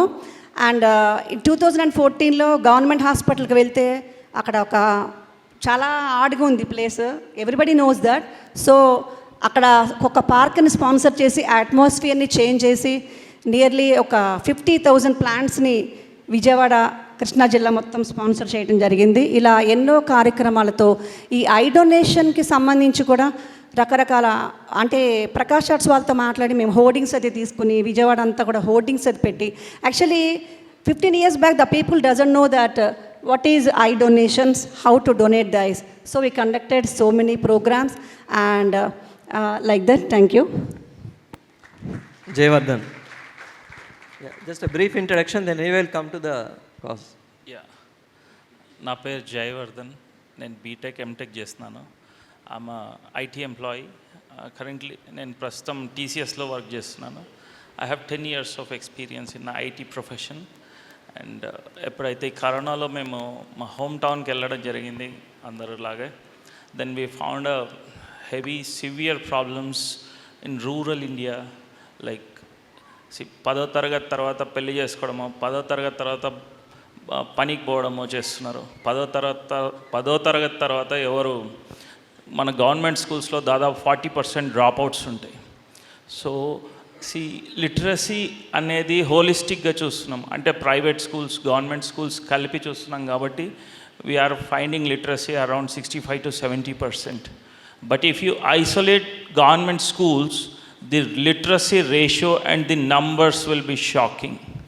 సో 6th to 10th వరకు డ్రాప్అవుట్ రేషియో 40% ఉంటే 10th గవర్నమెంట్ స్కూల్స్లో 100 మంది రాస్తే 60 మంది కూడా పాస్ కావట్లేదు. 10వ తరగతి తర్వాత ఎంతోమంది గవర్నమెంట్ స్టూడెంట్స్, మీరు టీచర్స్ అంటే మీ స్టూడెంట్స్ ఒక కూలీ వాళ్ళలాగానో, హమాలి వాళ్ళలాగానో, ఆటో డ్రైవర్ లాగానో చాలామంది కనపడుతుంటారు. What is the nexus? And then why rural girl child is suffering from anemia? మీకు తెలిస్తే అండర్ మ్యారేజెస్ కూడా ఈరోజు ఎట్లా జరుగుతున్నాయి. What is the specific reason and what we have did I will give you in detailing in the conceptual way. And this is about my self. And we are very much limited to a place, district called Gadwal in Telangana, and we'll let you know the further details in the next rounds. Thank you. Yeah, thank you, Jayavardhan. Very nice, Andy. You have listened to all the introduction to these panelists. What you might have understood is each one of them are working in multiple areas. But they are doing many, many good deeds. Why we have selected these panelists only? We are talking about, as part of this conference, Panchamahayagnas. This is a word which you are hearing everywhere, Panchamahayagna. In Brahma Samaj, we call a good deed as a yagna. In Brahma Samaj, we call, in a Vedic tradition, we call good deed as a yagna. Good deed is the one which is done when you have time, and that's what we have seen. Yagna is something which you do on a daily basis without any exception, with a due diligence. Atyanta shraddhato sada nityamu ఆచరించే మంచి పని ఏదైతే ఉందో దాన్ని యజ్ఞము అన్నారు. గతించినటువంటి వైదిక ఋషులు ఎవరైతే ఉన్నారో వాళ్ళందరూ కూడా ఇలానే యజ్ఞాలు చేసేవాళ్ళు. యజ్ఞము అంటే మన మైండ్లో హోమకుండము, నెయ్యేయడం, నూనె పొడి ఇలా కాదు. యజ్ఞము అంటే కంపల్సరిగా చేయవలసిన మంచి పని. సో గతించిన వైదిక మహర్షులు ఎవరైతే ఉన్నారో మంచి పనులను 5 గ్రూప్స్గా విడగొట్టారు. ఎన్ని గ్రూప్స్గా విడగొట్టారు? 5 groups. If you look at our earlier Vedic tradition, the good deeds are grouped into 5 groups. How many groups? 5 groups. One is called Deva Yajna. Deva means environment, protection of the environment. Second thing is called Bhuta Yajna, taking care of physical needs of the fellow beings by providing employment, food and all those things. Third thing is called Pitru Yajna, which gives an emotional support to our relations. Fourth thing is called Samajika Yajna, which fights against social evil. So these are the 4 groups of yajnas which beautifully our earlier Vedic Rishis used to organize. And the 5th yajna is called Brahma Yajna, which we'll be discussing and where Brahma Samaj has championed. Because if you see the good deeds, there are so many organizations, including UNO, they do a lot of good deeds. But there is a key difference, the way Brahma Samaj visualizes the deeds, good deeds, and other organizations. What is the difference we try to understand as part of this panel discussion. So the way, if you look at the panel members, those who have come today here, each one of them would like to talk about yajna in a particular area. Somebody wanted to talk on Samajika Yajna, somebody wanted to talk on a Deva Yajna, somebody wanted to talk on a Pitru Yajna. So each one of them wanted to talk about different yajnas. ఈ రోజు వచ్చిన ప్యానలిస్టులు అందరూ కూడా ఒక్కొక్కళ్ళు ఒక్కొక్క ఏరియాలో స్పెసిఫిక్గా మాట్లాడదాం అనుకున్నారు. బట్ ఒక ఇద్దరు ప్యానలిస్టులు మేబీ కొంచెం ఎక్కువగా ఒక యజ్ఞం గురించే మాట్లాడచ్చు. But that's how this panel is selected now. So will start with Hiteshi madam. So it's 2 minutes will be given. What if you have been given a chance, or if you had been given a magical wand to do one reform, what is that single reform you will select and why that should be? So the audience should get convinced that this is the reform even for their lifetime, and they should say that, madam, I want to join now. I want to join the mission which you want. So what is that single mission you wanted to take it up, madam? What is that single reform? Thank you, Andy, for that question. And I think I don't have to really think twice before I answer. Our ancestors, our leaders, our earlier reformers have fought for freedom and equality. But today's generation, we have to fight for dignity and leadership, for championing a national reform which has to be as big, because the implications and the environmental damage is really, really huge, that we are now having difficulty in breathing fresh air, drinking fresh water also.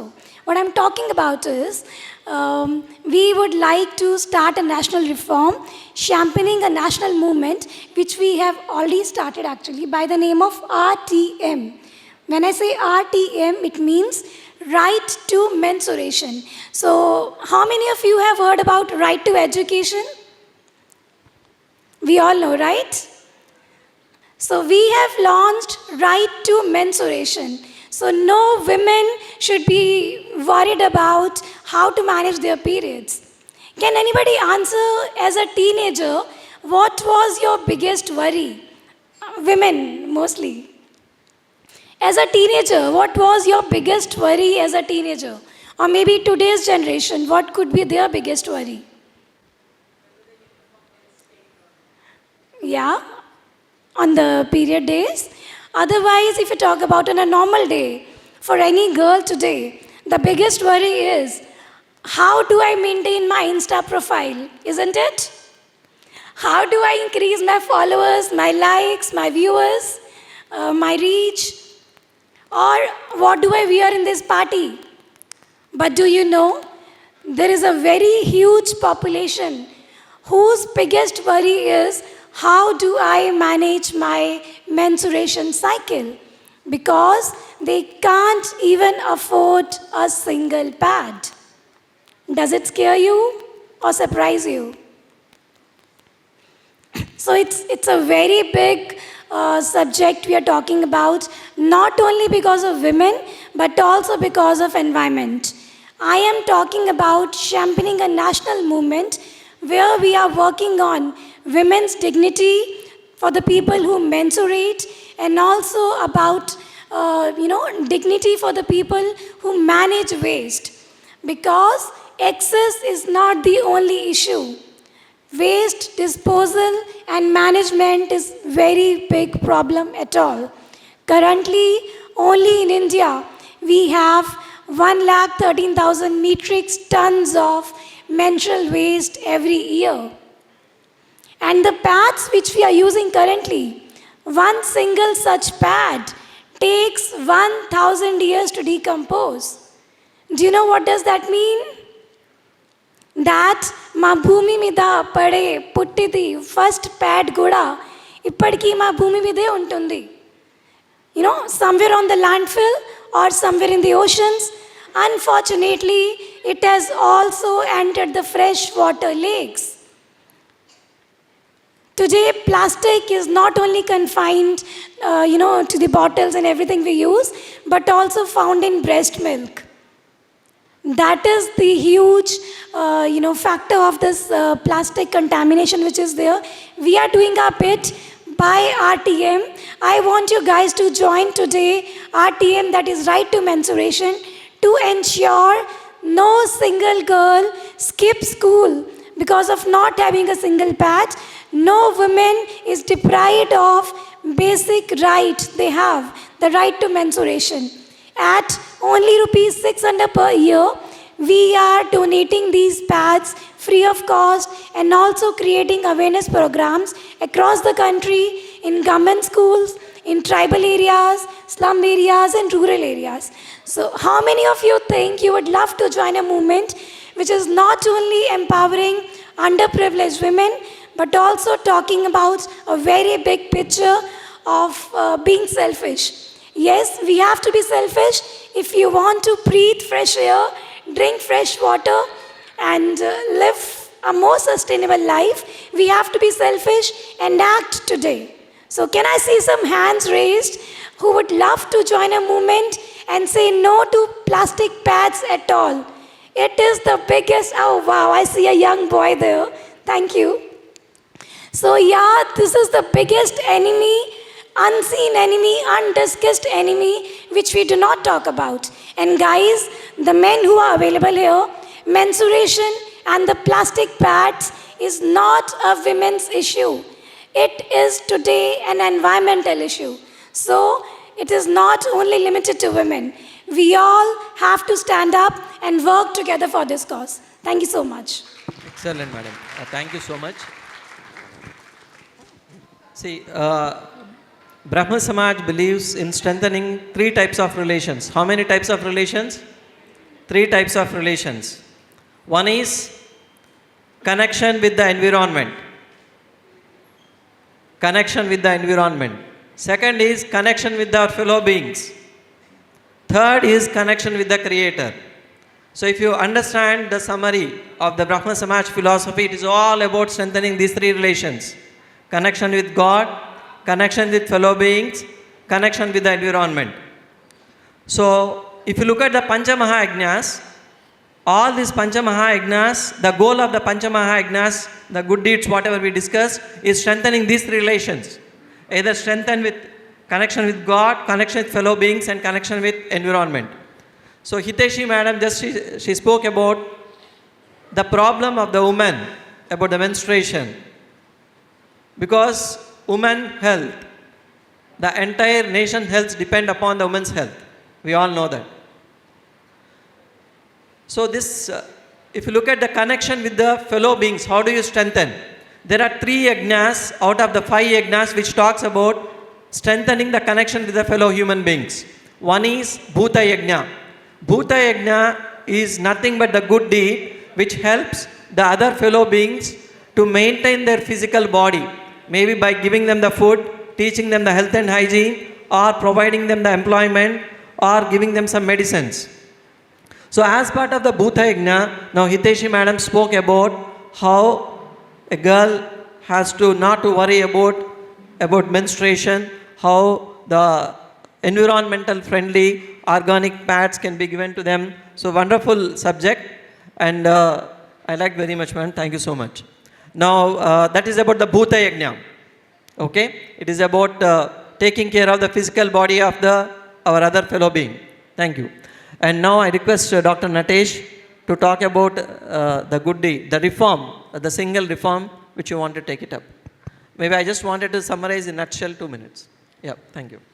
So, I don't know how many of you caught this phrase, magic wand. This was a very inspiring thing for me. He always says that it is not what you do, it is what he does. He puts you a label on the work. So don't worry about the execution. So don't worry about how it's going to happen. Just you think and you ask. So it is granted. That means the purity of thought should be there. So I'm basically a men's health consultant. So I was working on men's health issues, men's mental health issues. Recently there is a lot of trend going on, like false case against men. Many things are there. Then I came across a concept called as parental alienation. Though it sounds something like that, where we want to focus on men's right because the children are being taken out of men's life, either post-divorce or even during a period of a separation or during a high conflict partner violence, where they won't divorce or they stay together. When I explore that, I found a different perspective. I experienced that, okay, this is not only a men's issue, this is a child issue. How many of you will feel offended that if a child is being sexually abused? Everyone, right? Why do you feel offended?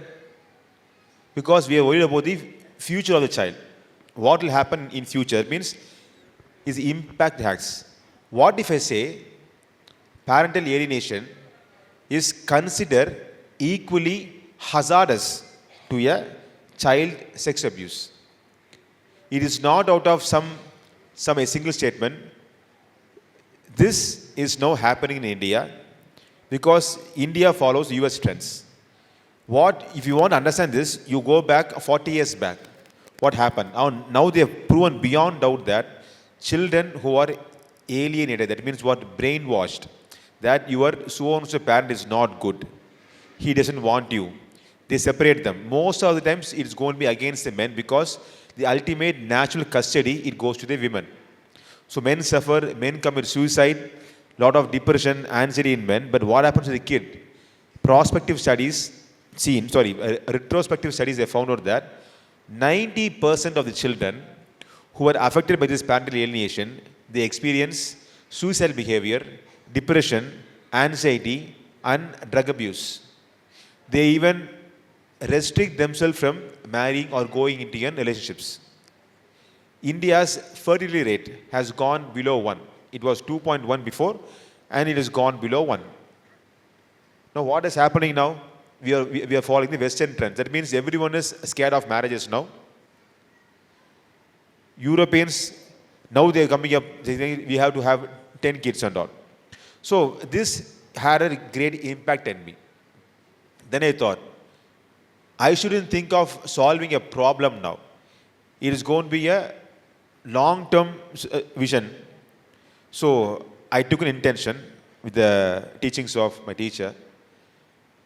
Because we always think about what we can do for next 1 month, 2 months, 3 years, 5 years.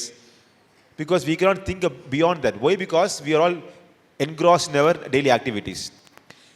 Then I thought, what I can do for the next 10 years, 100 years, or 200 years. Then I thought I'm going to fight against something called as the parental alienation, which is equal to a child sex abuse. So we have started an organization called as childafterdivorce.org. I'm in touch with the international group called as Parental Alienation Support Group. Next week we are launching a marathon in collaboration with the Indian Academy of Pediatrics Trichy branch. We are having a webinar. We are asking legal persons, doctors. This is a start of a reformation. What's the reformation? We want to bring reformation in the laws. How courts should see this parental alienation as a child thing. So one thing, if I want to do this for the rest of the life, I want to create more valid medical, legal content. I want to spread the awareness all over India. If somebody feels that this is a perilous thing which can affect the children, they can join the movement. Yep. Thanks. Yeah, thank you, Dr. Natesh. According to Dr. Natesh, he feels this parental alienation is a social evil presently which is going on. So earlier Brahma Samaj fought about social evils like sati or maybe like inequality, those things. Now the social evil is in a different form. Like it might be a digital addiction or a drug addiction or this parental alienation. So the fifth, the yajna which we are talking about here is samajika yajna. Samajika yajna is an yajna, a good deed, which is to fight against the social evils of the contemporary period. Maybe at the time of Raja Ram Mohan Rai, it was a sati or a women's education or women's empowerment was not given. But here now it is a different scenario. So according to Dr. Natesh, the social evil which he wanted to fight against going forward is parental alienation, that is about the Samajika Yajna. Thank you, Dr. Natesh. So I request V.K. Sharma ji, if you had been blessed with reform, if you have to take it up. What is one single reform? I just request all the panelists take 2 minutes because we are running short of time. Just you have to pitch in 2 to 3 minutes maximum about what is that single date reform you want to take and why only that. So now we heard about Bhuta Yajna, which talks about, which Hitaishi madam talked about, and Samajika Yajna, and V.K. Sharma ji. देखिए, काश हमारे पास ऐसा शक्ति होता, भगवान ऐसे कुछ जादू का छड़ी देता, कोई ये नहीं बोलता कि आज हमारे पास रिसोर्स नहीं है, पैसा नहीं है, इसके कारण नहीं खा पाए। कोई ये नहीं बोल पाए कि आज हमें आर्थिक अभाव के कारण सही खाना ना मिला। यदि ये दिन आता तो शायद लगता हमारी ज़िंदगी का और हमारे देश के लिए अच्छा होता, क्योंकि आज हमें जो दिखाई दे रहा है, ये हैदराबाद, कोलकाता, चेन्नई, ये इसके अलावा भी दुनिया एक है। ये इंडिया जो हम लोग डेवलप इंडिया, जो डेवलप सिटी देख रहे हैं, ये इसके अलावा भी हमारे कुछ इलाके हैं जहां आपको और जहां हम नहीं पहुंच पाए। आपको एक घटना बता रहे हैं। एक बार हम लोग कोई किसी का श्राद्ध, शायद समवन इज फ्रॉम बंगाल किंडो, श्राद्ध ना करवा के हमको पैसा दे दिया था कि सर आप खिलवा दीजिए।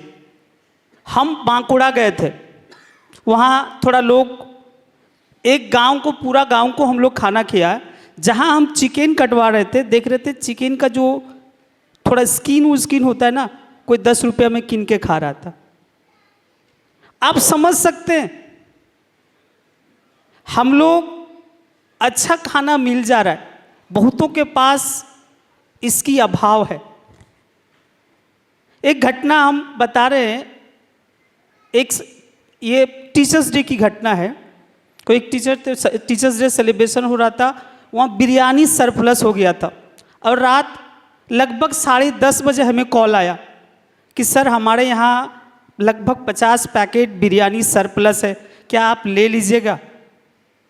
हमारे वॉलेंटियर 3 वॉलेंटियर हम लोग, ये जादवपुर साइड की तरफ से था, 3 वॉलेंटियर गए, कलेक्ट किए और एक हॉस्पिटल है बांगुर हॉस्पिटल, वहाँ ना देखिएगा सर, एक उस दिन ना एक झाड़ू बेचने वाला घूम घूम के बेच के सो गया था और वो शायद ग्राम से आया था, मूढ़ी खा के सो गया था। हम जब गए बोला दादा उठून, बोले कि হয়েছে, बोला ना एक जगह থেকে বিরিয়ানি এসে খাবেন। ও হাবড়ে উঠে হাত তাত না ধুয়ে খাওয়া শুরু করে দিয়েছে। Can you feel? वो घटना देख के हमको लगा कि ये जो अभी 50 पैकेट बिरयानी कोई फेंक देता और ये एक पैकेट पाके जिंदगी उसकी आज लगता है दिवाली और होली सब मन गया। शायद उनकी अच्छा उस दिन बिक्री नहीं हुआ था, इसलिए कुछ अच्छा नहीं खा पाया था। हम चाहते विदाउट रिसोर्स के कारण ना ये नहीं बोल पाए कि हमारे पास पैसा नहीं है इसलिए अच्छा नहीं कीन पाए। हम चाहते भगवान इसी सबको सामर्थ्य दे। और ये जानते हैं food grains is the gift of the God. हम जो खा रहे हैं ना ये हमारी मेहनत का नहीं है, ये कागज के पैसे से नहीं गिनता है, कोई पसीना चुबा रहा है।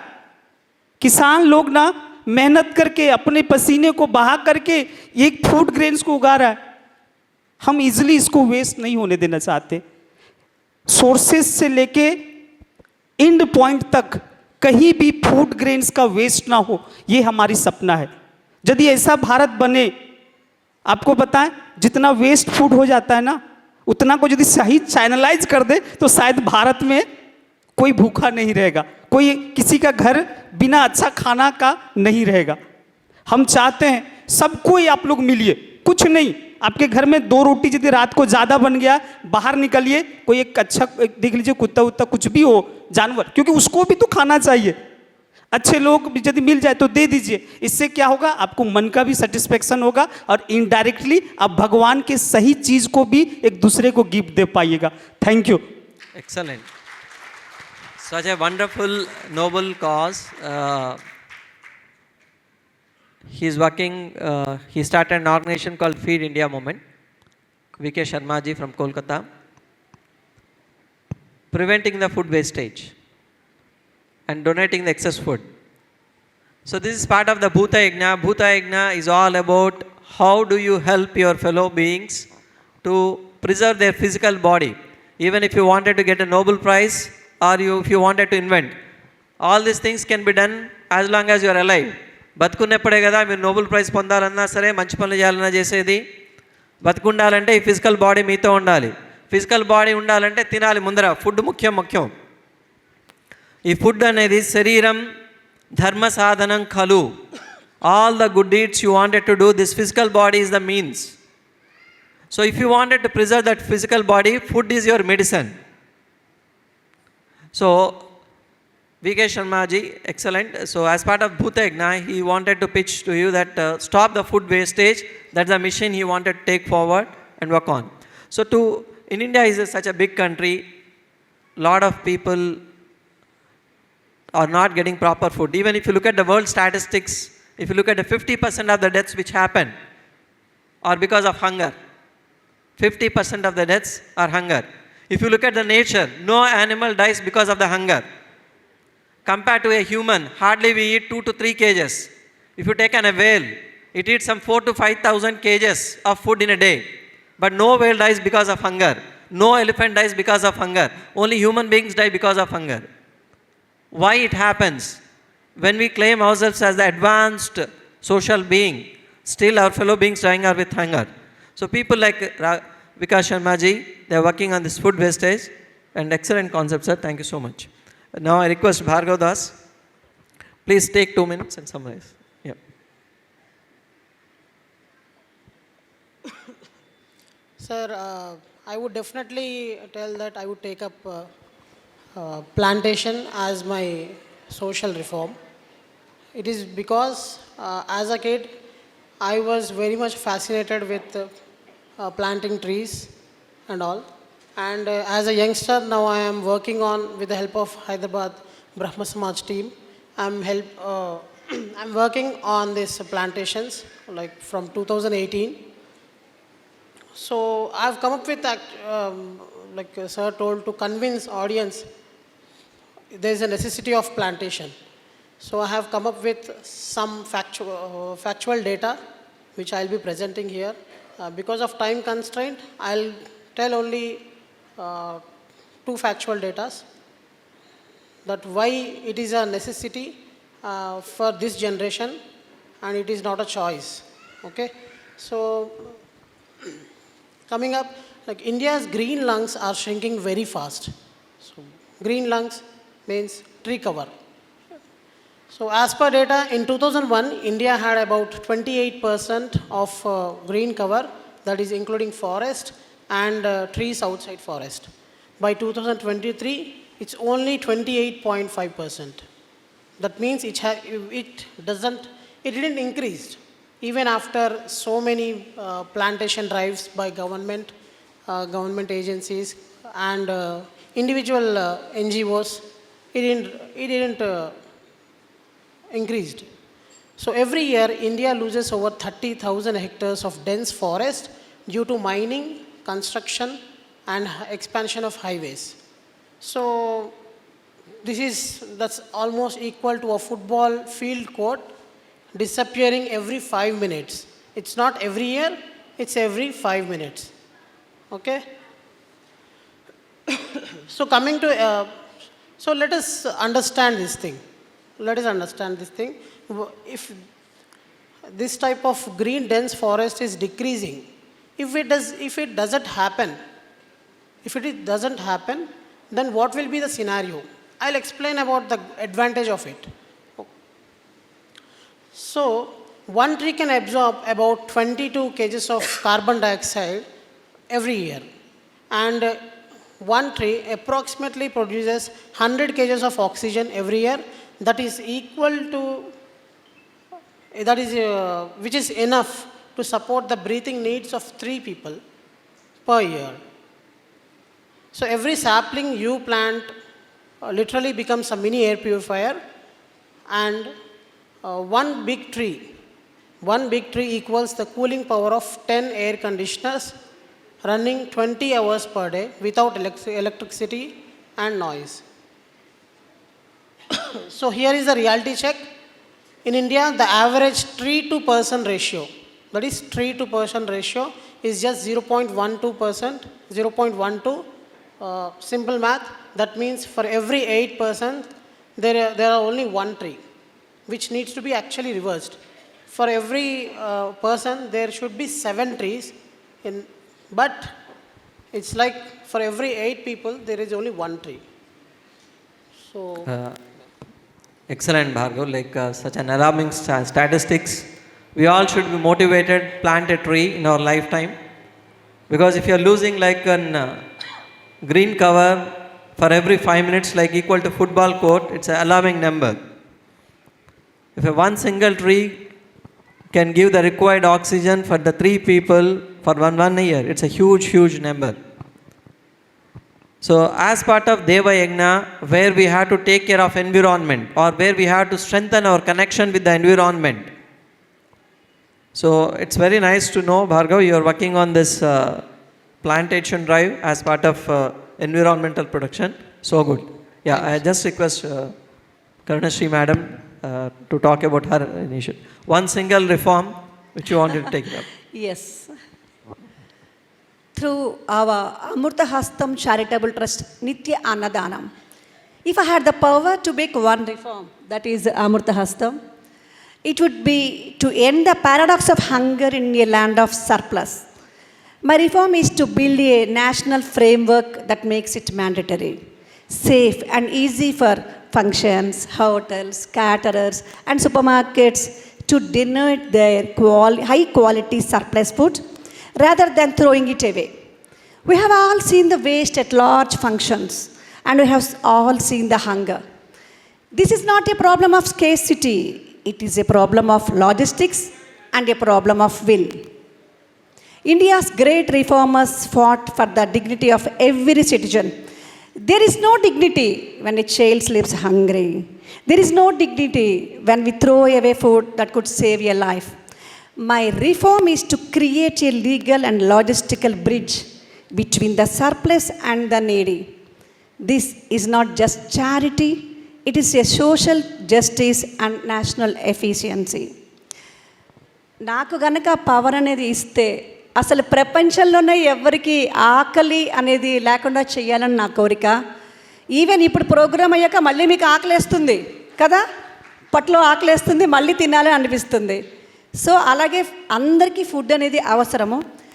మొత్తం వరల్డ్ మొత్తంలో దాదాపుగా 1/3 ఆఫ్ ద ఫుడ్ని మనం త్రో చేస్తున్నాం. Waste waste waste. 1/3 of the people empty స్టమక్తో, ఆకలితో అలా పడుకుంటున్నారు. సో వాళ్ళందరికీ చక్కగా ఆకలి తీర్చి వాళ్ళకి హ్యాపీగా కడుపు నిండా తిని వాళ్ళు బాగా ఉండాలని నేను మనస్ఫూర్తిగా కోరుకుంటున్నాను.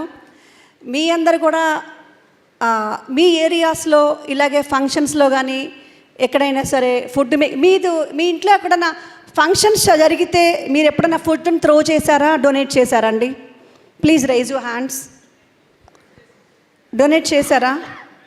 Only just 10% I think. So today answers my request, please ఎక్కడైనా సరే ఫుడ్ మిగిలిపోతే దయచేసి డొనేట్ చేయండి. నేను నా ఫోన్ నెంబర్ పంపిస్తాను. నాకు ప్రతి చోట కూడా నాకు కోఆర్డినేటర్స్ ఉన్నారు. ఇఫ్ మీకు కావాలంటే మీరు కూడా జాయిన్ అవ్వండి. You can join as a coordinator in that area. So మనం ప్లాన్ చేద్దాము. ఎందుకంటే from total south India I'm getting calls more than 20 to 30 calls daily. ఎందుకంటే నేను దాదాపుగా డైలీ 18 hours వర్క్ చేసి ప్రతి చోట ఫంక్షన్ ఎక్కడైతే అక్కడికి వెళ్ళి అంత ఇన్ఫర్మేషన్ అంతా గ్యాదర్ చేస్తూ చాలా వర్క్ చేసాము. సో మీకు ఎవరైనా ఇంట్రెస్ట్ ఉంటే, if you are any interested, I will forward my phone number. Please join in that WhatsApp group. మీ ఏరియాలో కూడా ఆకలి అనేది లేకుండా చేద్దాం. సో అన్నదానం చేద్దాం. అందరి ఆకలిని అంటే కడుపుతో, అంటే ఆకలితో ఉండే వాళ్ళకి కడుపు నింపుదాం. ఏమంటారు? మీ అందరూ కూడా ఈ మహోద్యమంలో పార్టిసిపేట్ చేస్తారా? ప్లీజ్ పార్టిసిపేట్ చేస్తే ఒక్కసారి గట్టిగా నేను కూడా జాయిన్ అవుతానండి. ఒక్కసారి ప్లీజ్ రైజ్ యువర్ హ్యాండ్స్. ఓ చాలా హ్యాపీ అండి, మీ అందరూ హ్యాండ్స్ రైజ్ చేశారు అంటే మీ అందరూ పాజిటివ్గా ఉన్నారు. సో మీ అందరూ కూడా ఇక్కడి నుంచి హెల్ప్ చేస్తారు, పేదవాడికి ఆకలితో ఉన్న వాళ్ళకి కడుపు నింపుతారని మనస్ఫూర్తిగా కోరుకుంటున్నాను. Thank you very much. Thank you so much madam. See, if you look at this small forum of 6 people, 2 people are talking about food wastage and removing a hunger from the society. So you can understand such a big problem for our India, or maybe for many parts of the country, this world.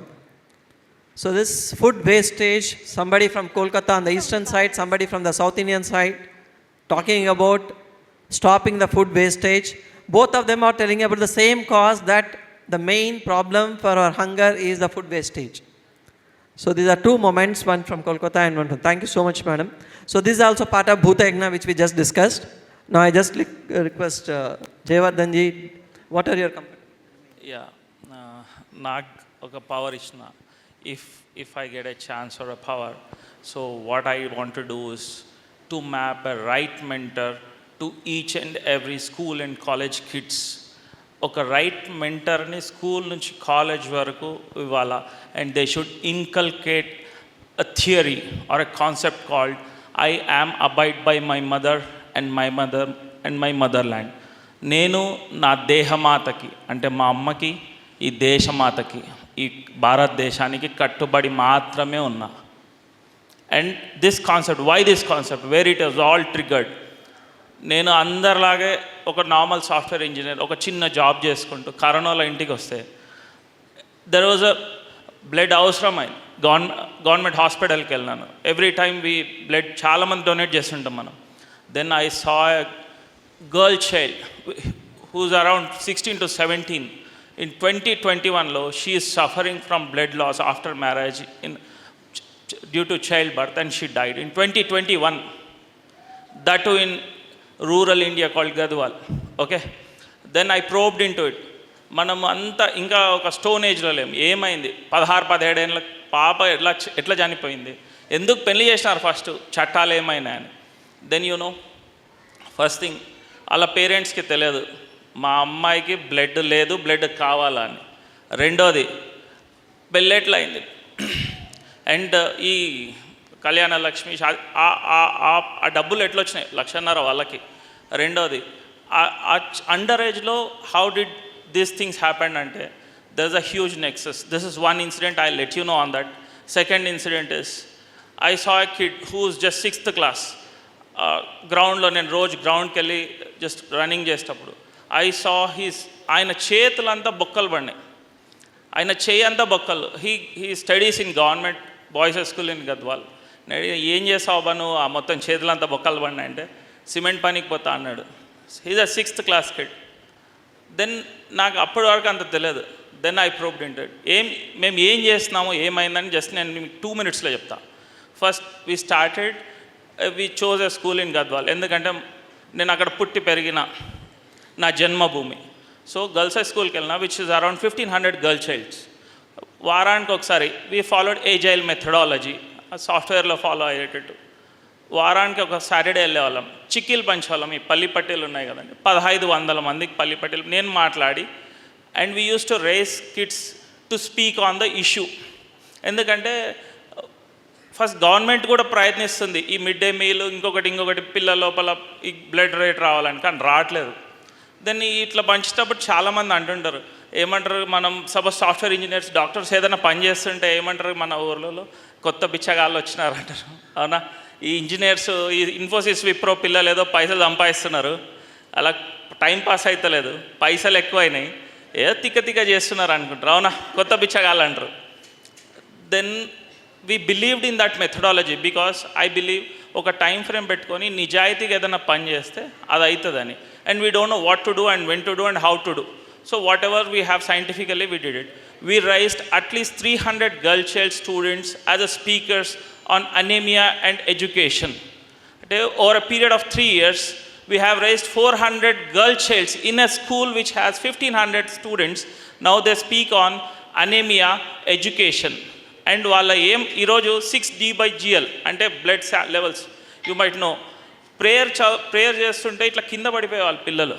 ఈరోజు government of India every year blood samples ఇస్తుంది. Now every one is more than 90% of kids is about 12G/DL. And రెండోది, ఇప్పుడు పిల్లలకి ఎట్లా school చేపిస్తున్నారు, 10వ తరగతి తర్వాత ఎట్లా పెళ్ళిళ్ళు అవుతున్నాయంటే సాఫ్ట్వేర్ ఇంజనీర్ డాక్టర్లకు సంపాదించడం కంటే కూడా ఆధార్ కార్డ్ ఎడిట్ చేసినోడు ఎక్కువ సంపాదిస్తాడు మన దేశంలో. ఆధార్ కార్డ్ ఎడిట్ చేస్తే అయిపోయా, కళ్యాణ లక్ష్మి, షాదీ ముబారక్ వస్తాయి. But those girl childs call to 1098, నా పెళ్ళి అవుతుంది వచ్చి ఆపండి అని చెప్తారు. This is how it is.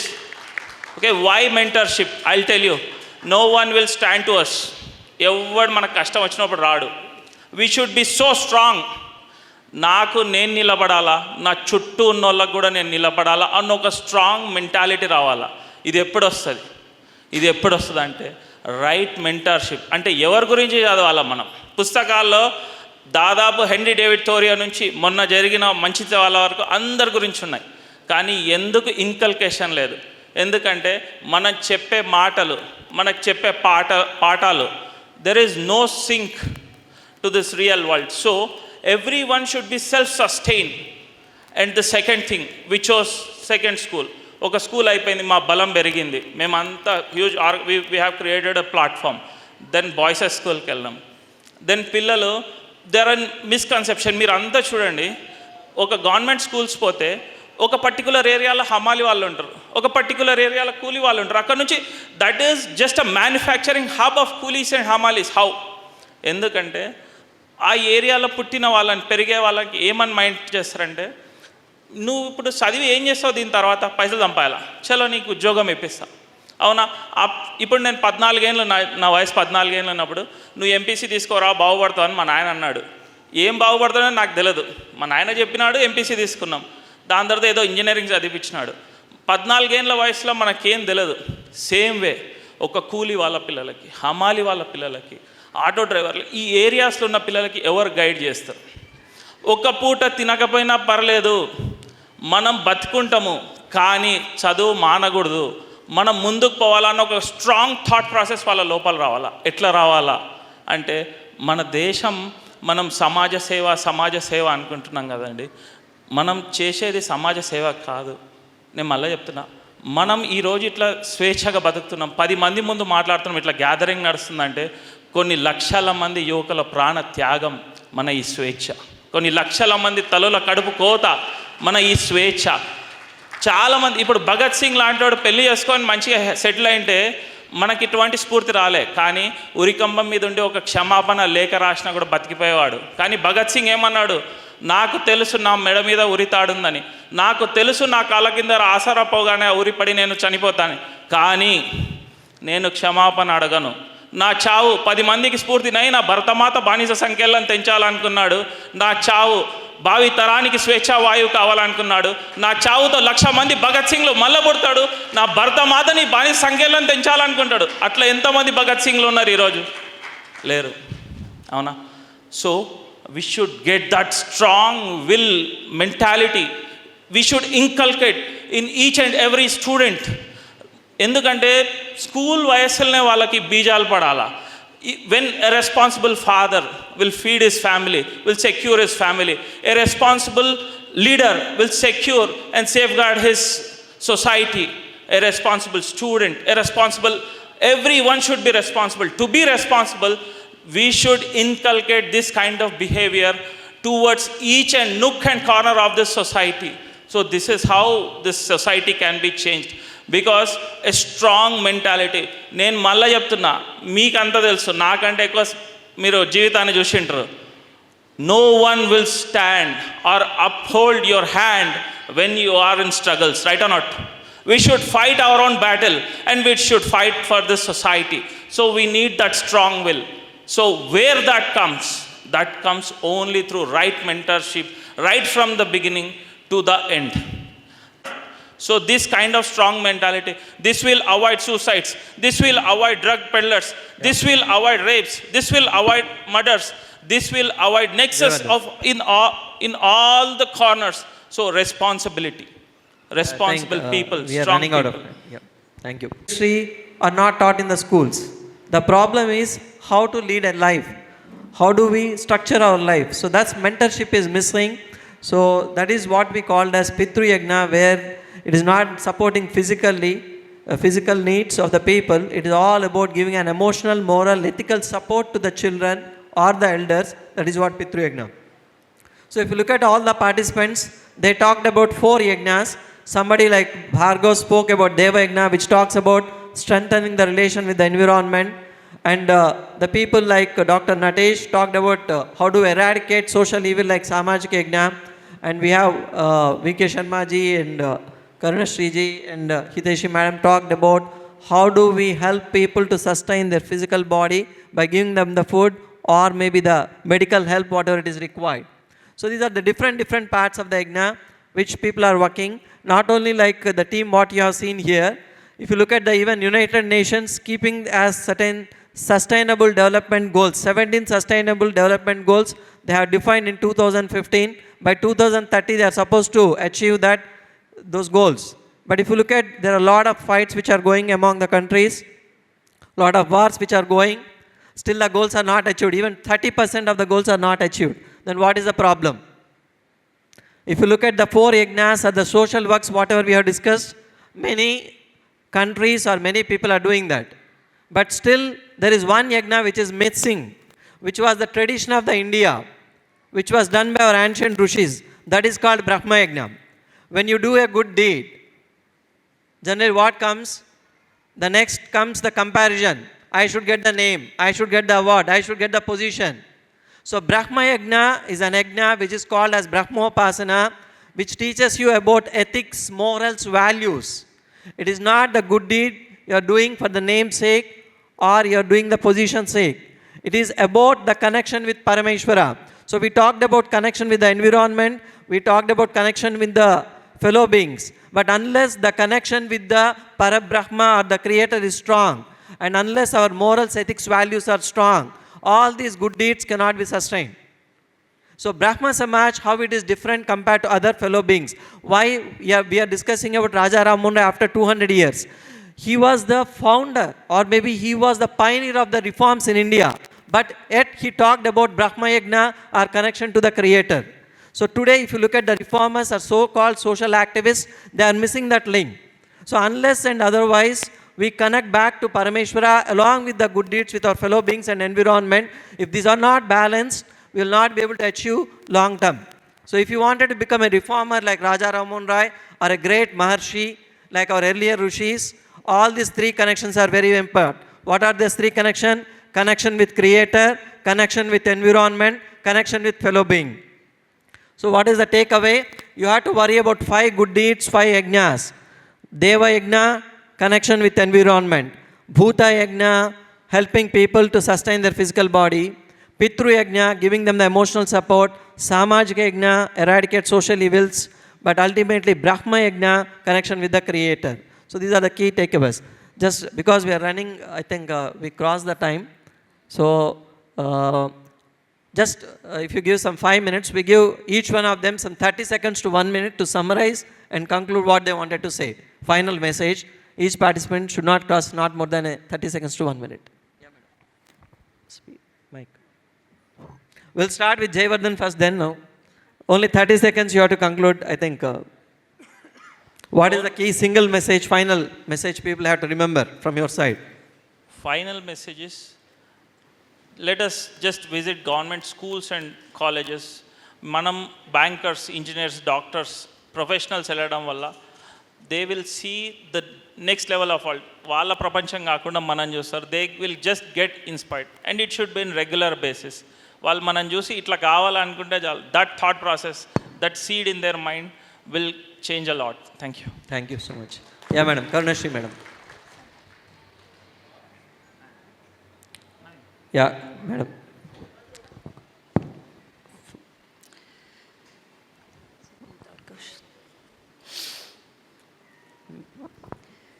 One minute message to the audience. Yeah. Okay. యాక్చువల్గా నేను మీతో కోవిడ్ ఎక్స్పీరియన్స్ షేర్ చేసుకోవాలనుకుంటున్నాను. The pain is not an abstract statistic. I see it every single day. The pain is in the eyes of a mother who cannot feed their children. The injustice is that on the very same day, in that very same city, tons of perfectly good food are being dumped in a landfill. This is a moral and economic failure. We are wasting a precious resource, but the urgency was burned into our hearts during the first COVID. యాక్చువల్గా first కోవిడ్లో చాలామంది చాలా problems face చేశారు. మేమైతే first కోవిడ్లో daily 15,000 పీపుల్కి serve చేశాము. ఒక 5,000 పీపుల్ విజయవాడ మున్సిపాలిటీ వాళ్ళు ఇచ్చిన లిస్ట్కి, అండ్ ఒక 5,000 పీపుల్ ట్రైన్లో వెళ్ళే మైగ్రెంట్ వర్కర్స్ ప్యాసింజర్ ట్రైన్స్లో డైలీ కర్ణాటక నుంచి, తమిళనాడు నుంచి విజయవాడ మీదకి వెళ్ళే ట్రైన్స్కి 3 ట్రైన్స్ని సెలెక్ట్ చేసుకుని నియర్లీ 5,000 to 6,000 పిల్లలకి కూడా సిప్పర్స్లో నేనే స్వయంగా పాలు కాగబెట్టించి అలా మొత్తం సర్వ్ చేశాము. అండ్ 5,000 పీపుల్ రోడ్డు మీద వెళ్ళే migrant workers nearly daily 5,000 migrant workers needy పీపుల్కి సర్వ్ చేశాము. ఇదేంటంటే అంటే ఫుడ్ ఒకటే ఇవ్వటం కాదండి, యాక్చువల్గా ఏంటంటే మోరల్ సపోర్ట్ కావాలి. ఇప్పుడు ఒక్కొక్కసారి మెడికల్ హెల్ప్ చాలామంది అడుగుతారు. మేమేం చేస్తామంటే మెడికల్కి ఫస్ట్ ఫైనాన్షియల్ సపోర్ట్ కాదండి, వాళ్ళకి కావాల్సిన మోరల్ సపోర్ట్. తర్వాత మేము గవర్నమెంట్ హాస్పిటల్స్లో మాట్లాడి అది ఎలా సాల్వ్ చేయాలో అలా సాల్వ్ చేస్తాం. మేము సెకండ్ కోవిడ్ వచ్చింది, బెడ్స్ లేవు. So we got an idea that we donated 50 beds to the government hospital and we recommended the superintendent that please admit that person. So black fungus వచ్చిన cases చాలా ఉన్నాయి. అప్పుడు black fungus వచ్చి ఇంకా మిమ్మల్ని చనిపోతారు వితిన్ 3-4 daysలో, ఫేస్ అంతా ఫంగస్ మారిపోయి ఆ స్టేజ్లో ఉండే పేషెంట్స్ని కూడా నేను రికమెండ్ చేసి సూపరింటెండెంట్ గారి దగ్గరికి వెళ్ళి మాట్లాడి వాళ్ళని అడ్మిట్ చేసి nearly 10 to 12 lakhs each patient treatment. మేము ఇచ్చిన బెడ్స్ వల్ల వాళ్ళు చక్కగా ఫ్రీగా ట్రీట్మెంట్ చేసి వాళ్ళకి మళ్ళీ ఇంటికి కూడా ఒక 50,000 rupees మెడిసిన్స్ కూడా ఇచ్చారండి. సో ఏంటంటే అన్నిటికీ మనకి ఫైనాన్షియల్ హెల్ప్ కాదు, మోరల్ సపోర్ట్ కావాలి. సో అలాగా మేము మోరల్ సపోర్ట్ ఇస్తూ ఇప్పటికీ అలా చేస్తున్నాము. సో మీ అందరూ కూడా, అందరికీ ఫైనాన్షియల్ హెల్ప్ అవసరం లేదండి, మెడికల్ హెల్ప్ కావాలి. కొంతమంది అన్ఎడ్యుకేటెడ్స్ ఉంటారు, వాళ్ళకి ఏంటంటే ఆ టైంలో ఎవరిని అప్రోచ్ అవ్వాలి, ఎలా చేయాలనేది తెలియదు. అప్పుడు మీరు దానికి కొంచెం మైండ్ పెట్టి ఆలోచించి ఏ హాస్పిటల్కి వెళ్తే వీళ్ళకి సాల్వ్ అవుతుంది, వీళ్ళు ఎలా సాల్వ్ చేయొచ్చు అనేది చేయండి. మేమైతే అలాగే చేస్తున్నాము. సో మీ అందరు కూడా ఎంతోమందికి ఇలాగే పేదవాళ్ళకి ఆరోగ్యపరంగా కూడా మీరు కాపాడతారని కోరుకుంటున్నాను. Thank you very much. Just to summarize, madam, what she said in English, that it is always not the financial need which you have to satisfy the people. It is sometimes you have to give them the advice, what is available and where. Even if you give that small advice, that will change their lives. That's what she said. Thank you so much. Yeah. Bhargav, please quick, 1 minute message, final message. I want to inculcate a tree plantation as a civic and spiritual duty among students. On basis of students' overall care for his plant, for his plants, he should be given him the internal marks, which later give on weightage to his board exams. Thank you. Excellent. It's a tree plantation is like a spiritual duty is a very interesting topic. I liked it very much. Thank you so much. Yeah. Food is a gift of God and it should not be wasted. इसलिए हमको लगता है ये भगवान का दिया हुआ सबसे बड़ा उपहार है. जीवन तो उपहार है ही है, जीवन को चलाए रखने के लिए सबसे बड़ा यदि कुछ उपहार है ऑक्सीजन के बाद तो ये हमको लगता है फूड है. सबको अच्छा खाना भगवान उपहार के रूप में देता रहे, यही कामना करते हैं. और एक और बात, सबसे बड़ा चैलेंजेस जो हम लोग देख रहे हैं ना, क्योंकि अभी सब कोई अर्निंग फेज में है, लगता है समाज काम एक व्यर्थ काम है, सब कोई एक्वायरिंग द मनी. तो किसके पास समय है? समय है, हमको लगता है समय है. अभी बच्चों के पास समय, यूथ के पास समय है, जो स्कूल कॉलेज में पढ़ रहा है. सबसे डिफिकल्टीज हमको हो रहा है वॉलंटियर पाने में. अभी कैलकाटा यूनिवर्सिटी में 20 मार्क्स का कंपलसरी कर दिया है कि आपको सोशल क्रेडिट करना पड़ेगा. मतलब आप कभी सोशल सर्विस में इंगेज होइएगा तभी आपको 40 आवर्स 45 आवर्स के लिए तब आपको 20 मार्क्स दिया जाएगा एग्जाम के लिए. तो हमको लगता है UGC and all state board को ये कंपलसरी कर देना चाहिए कि बच्चों को, यूथ को जो है सोशल मूवमेंट में पार्टिसिपेट करें. Thank you. Thank you so much. Yeah, Dr. Naresh, please make it quick. 1 minute. So let us create a digital revolution because we are connected digitally. If you want to save a child from being alienated, please visit childrenafterdivorce.org. We have a Facebook page, we have a website. Please learn that, understand that, and we'll be sending the links to your registered numbers also. I'm going to take the opportunity to send it to you. As of now, 15 lakh children are alienated in India, and every day few thousands are being added. So it is a future problem. Please understand that. Please know yourself. Please support this cause. So it could be a reformation in future. Thank you so much. Yeah.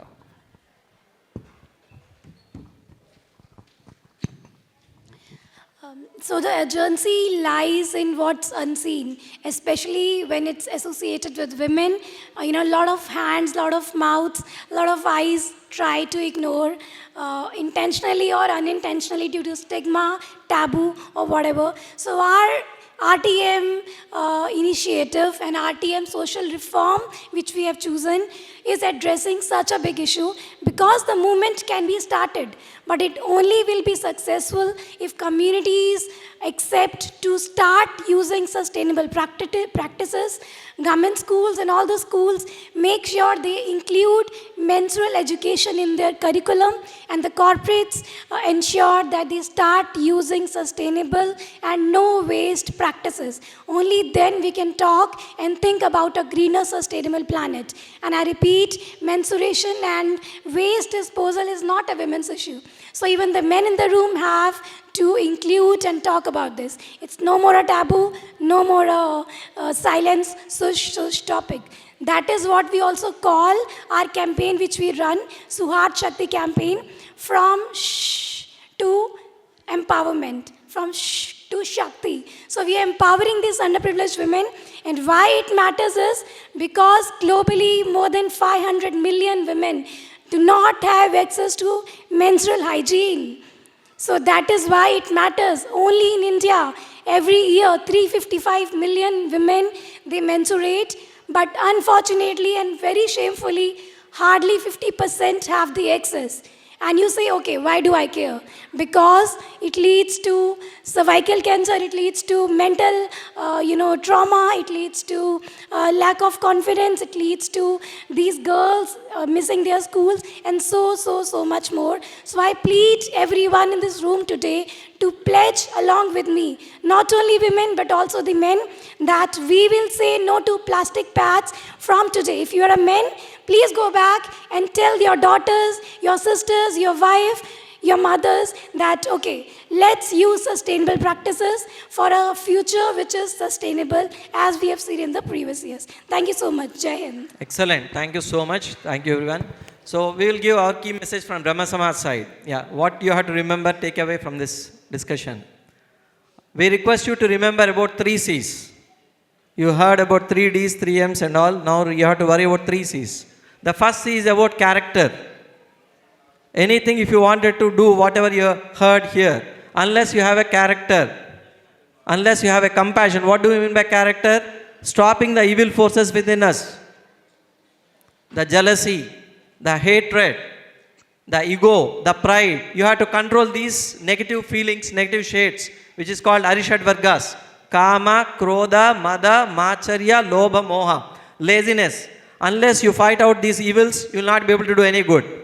So that is the first thing is, the first he talks about 2 things. One is control the negative evils, whatever you had, and improve what are the good you have. Improve means improve your patience, improve your compassion, improve your forgiveness, improve for the longing for the knowledge or the courage. So the first character is very important. The first C is about character. The second C is about connection. We already discussed about the connection with the creator, connection with the environment, connection with the fellow beings. This is the second C. The third C about consistency. Because once you go out of this room, this inspiration might not be there. If you wanted to succeed in life, unless you are consistent in whatever you are doing, the good deed, it will not be sustained. So the character, the connection, and the consistency, these are the 3 C's you have to remember. If you have these 3 C's, you will be blessed with the 4th C called capability. If you wanted to become capable, how you can become capable?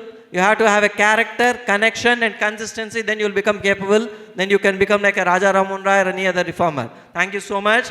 Brahma Krupahi Kevalam. Big way. Brahma Krupahi Kevalam. Thank you so much.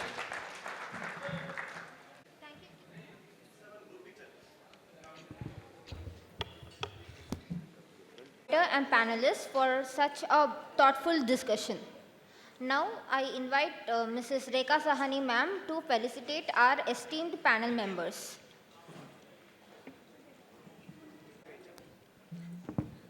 Thank you so much.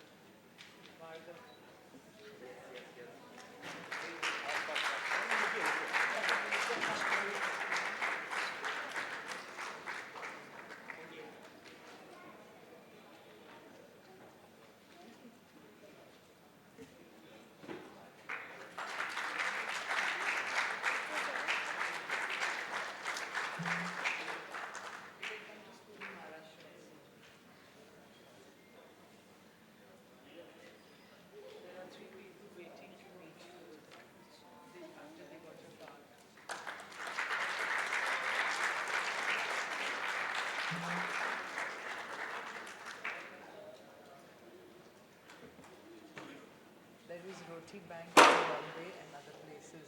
उसमें आप join कर लीजिए हमको.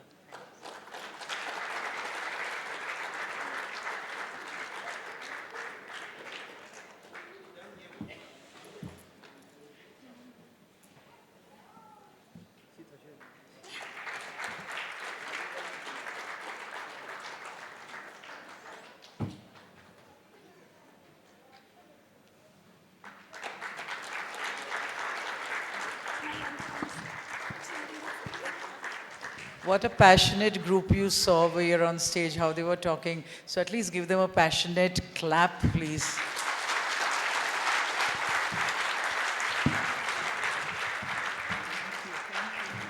Thank you, everyone. Thank you so much. Thank you.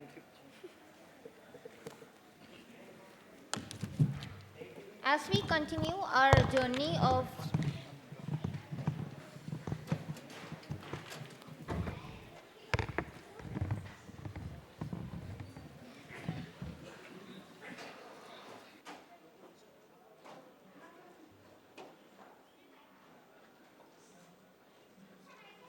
enrichment, let us now elevate our minds and hearts through Brahma Upasana, the prayer and meditation that connects us with the Supreme Being. I would like to invite Mr. Santosh Kumar Jain sir from Deccan Brahma Samaj to conduct the Upasana, and also request his team to kindly take their seats on the dais.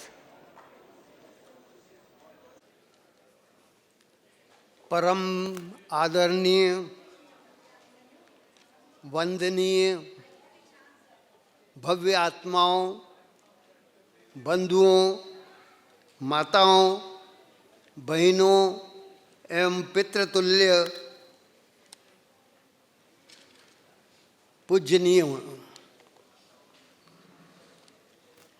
पंच परमेष्ठी भगवान आपकी कृपा से, माता पिता एवं बड़ों के आशीष से, आप सभी के प्रभाव से, आप सभी की शुभेच्छाओं से सामूहिक उपासना प्रारंभ करने की आज्ञा लेता हूँ।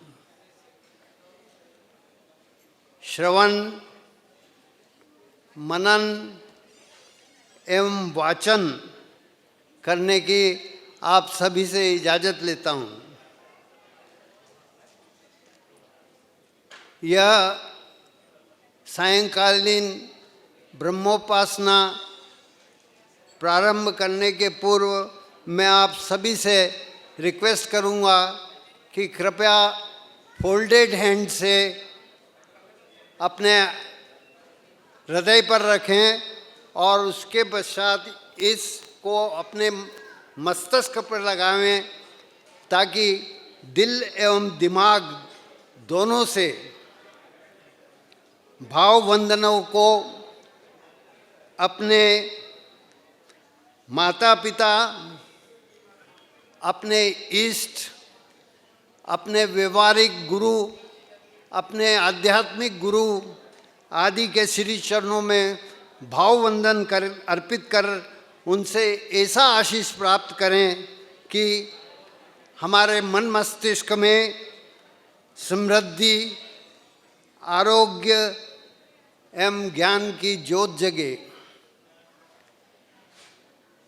तुभ्यं नमस्त्रिभुवनार्ति हराय नाथ, तुभ्यं नमः क्षितितलामलभूषणाय, तुभ्यं नमस्त्रिजगतः परमेश्वराय, तुभ्यं नमो जिन्भवो दधिशोषणाय। यह श्लोक आचार्य मानतुंगा स्वामी के द्वारा रचित है। यह उस समय की जमाने की बात है जब राजा भोज राज करते थे और उस जमाने के अंदर चमत्कार दिखाना पड़ते थे। तो राजा भोज ने आचार्य मानतुंगे को कहा कि आप भी कुछ चमत्कार बताइए। उन्होंने मना कर दिया। उनके मना करने पर उनको 48 तालों के अंदर जेल के अंदर डाल दिया गया। उस समय वो एक एक श्लोक बनाते गए, पढ़ते गए और एक एक ताला टूटता गया। यह श्लोक भक्तांबर श्रोत के नाम से जाना जाता है और आचार्य मानतुंगा स्वामी का जन्म भारत की सांस्कृतिक राजधानी में हुआ था। मैं अपनी प्रार्थना का शुभारंभ आचार्य मानतुंगा स्वामी के श्लोक से कर रहा हूँ और अंत भी आचार्य मानतुंगा स्वामी के श्लोक से करूँगा।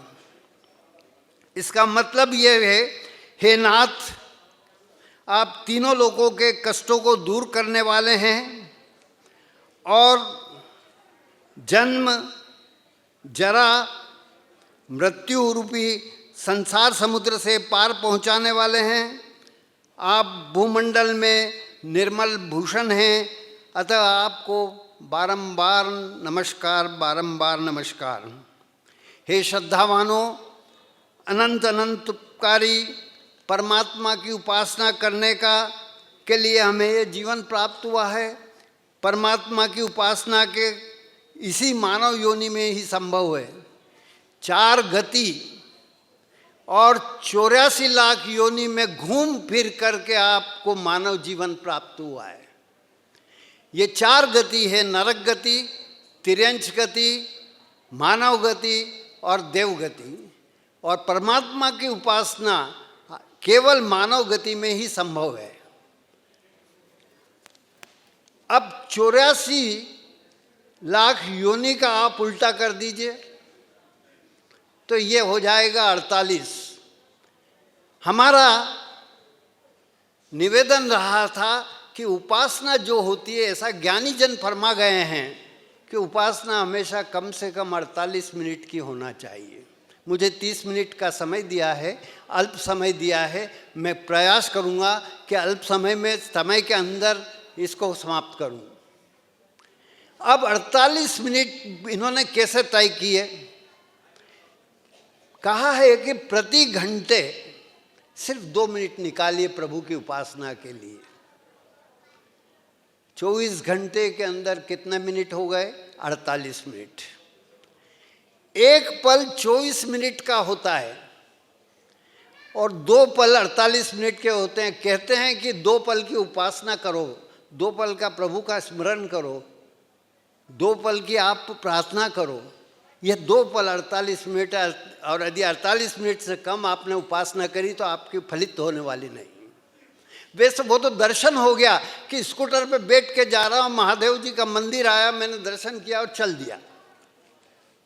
उपासना करना है, कंसंट्रेशन से करना है, आपको अपनी निर्जरा करना है, आपको अपने पाप कर्मों को नष्ट करना है, तो कम से कम 48 मिनट की उपासना होना ही चाहिए।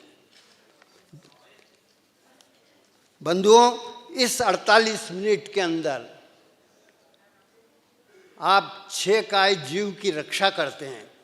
उस समय आप किसी भी पाप कर्म के अंदर उलझे हुए नहीं रहते हैं। और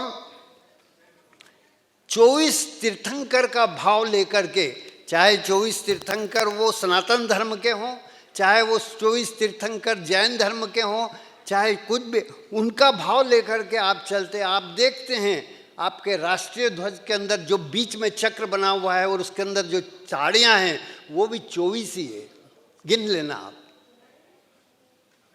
तो ये 24 तीर्थंकर का भाव लेकर के हम चलते हैं। 6 और कर्म। हे ईश्वर, इस अल्पकाल की यह उपासना फलित हो, सबका कल्याण हो, सबका मन शुद्ध हो, सब विकार रहित हो, आत्मा को शांति दे, सद्गति प्रदान करे, भूल विवश, अविनय, असाधना, अभक्ति, विराधना यदि मेरे से हो या कोई अवंदनीय शब्दावली मेरे से उपयोग में आए तो मुझे हे प्रभु एक अबोध बालक समझ करके क्षमा करने का कष्ट करें। ओम शांति शांति शांति। उपासना करने का अवसर प्रदान करने पर मैं इंदौर एवं हैदराबाद ब्रह्म समाज का हृदय से आभार प्रकट करता हूँ एवं शताब्दी वर्ष के अवसर पर हैदराबाद समाज जनों को अनेकानेक बधाइयाँ। संभावों से कष्ट सहूं, संभावों से कष्ट सहूं, बस मुझ में ऐसी शक्ति दो। संभावों से कष्ट सहूं, बस मुझ में ऐसी शक्ति हो। कभी न मांगू प्रभुवर तुमसे, कष्टों से मुझे मुक्ति दो, कष्टों से मुझे मुक्ति दो। जिह्वा पर हो नाम तुम्हारा, जिह्वा पर हो नाम तुम्हारा, प्रभुवर ऐसी भक्ति दो। संभावों से कष्ट सहूं, बस मुझ में ऐसी शक्ति दो। किन जन्मों में कर्म किए थे, आज उदय में आए हैं। कष्टों का कुछ पार नहीं है, मुझ पर वो मंडराए हैं। डिगे न मन मेरा समता से, डिगे न मन मेरा समता से, चरणों में अनुरक्ति दो, संभावों से कष्ट सहूं, बस मुझ में ऐसी शक्ति हो। कायिक दर्द भले बढ़ जावे, कायिक दर्द भले बढ़ जावे, किंतु मन में क्षोभ न हो, रोम रोम हो पीड़ित मेरा, किंचित मन में क्षोभ न हो। दीन भाव नहीं आवे मन में, दीन भाव नहीं आवे मन में, मुझे ऐसी अभिव्यक्ति दो, संभावों से कष्ट सहूं, बस मुझ में ऐसी शक्ति दो। मैं शॉर्ट में कर रहा हूं क्योंकि समय की मर्यादा है। अब ओम जो है शब्द, यह नित्य है, यह शाश्वत है, यह व्यापक सनातन है, यह अत्र तत्र सर्वत्र व्याप्त है। हे भगवान, आपकी कृपा से, आपकी दया से, आपके प्रभाव से, आपके अनुग्रह से हमारे घर में, हमारे परिवार में, हमारे नगर में, हमारे प्रांत में, हमारे धर्म संघ में, हमारे राष्ट्र में तथा सर्वत्र विश्व में, सर्वत्र ब्रह्मांड में शांति हो। हमारा जीवन, हमारे जीवन में सुख शांति बरसे, हमारे तन मन में, हमारे वचन में, हमारे व्यवहार में, हमारी बुद्धि में, हमारे बुद्धि में, हमारे हृदय में, हमारे आचरण में, सर्वत्र सब प्रकार से सुख शांति हो। हे कृपालु प्रभु, हमारे परिवार में, समाज में और हमारे राष्ट्र में संकट, भय, विपत्ति एवं विघ्न बाधा दूर हो, यही करबद्ध सविनय प्रार्थना आपसे है। संक्षेप में मेरी भावना है, सुखी रहे सब जीव जगत के, कोई कभी न घबरावे, वेर पाप अभिमान छोड़, जग नित्य नए मंगल गावे।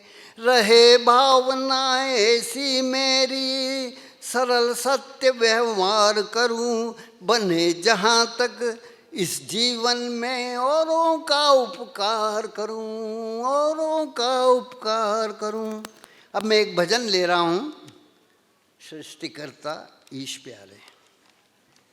हाँ, नंबर बता दो।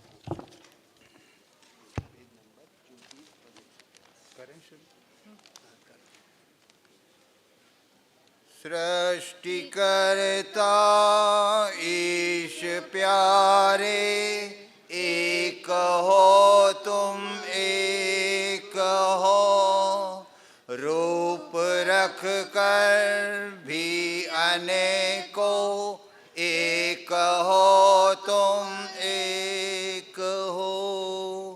तुम हो अल्लाह, तुम हो ईसा, बुद्ध अहोरा हो तुम्ही, तुम हो शंकर, तुम हो विष्णु, राम कृष्ण हो तुम्ही। सृष्टिकर्ता ईश प्यारे, एक हो तुम एक हो।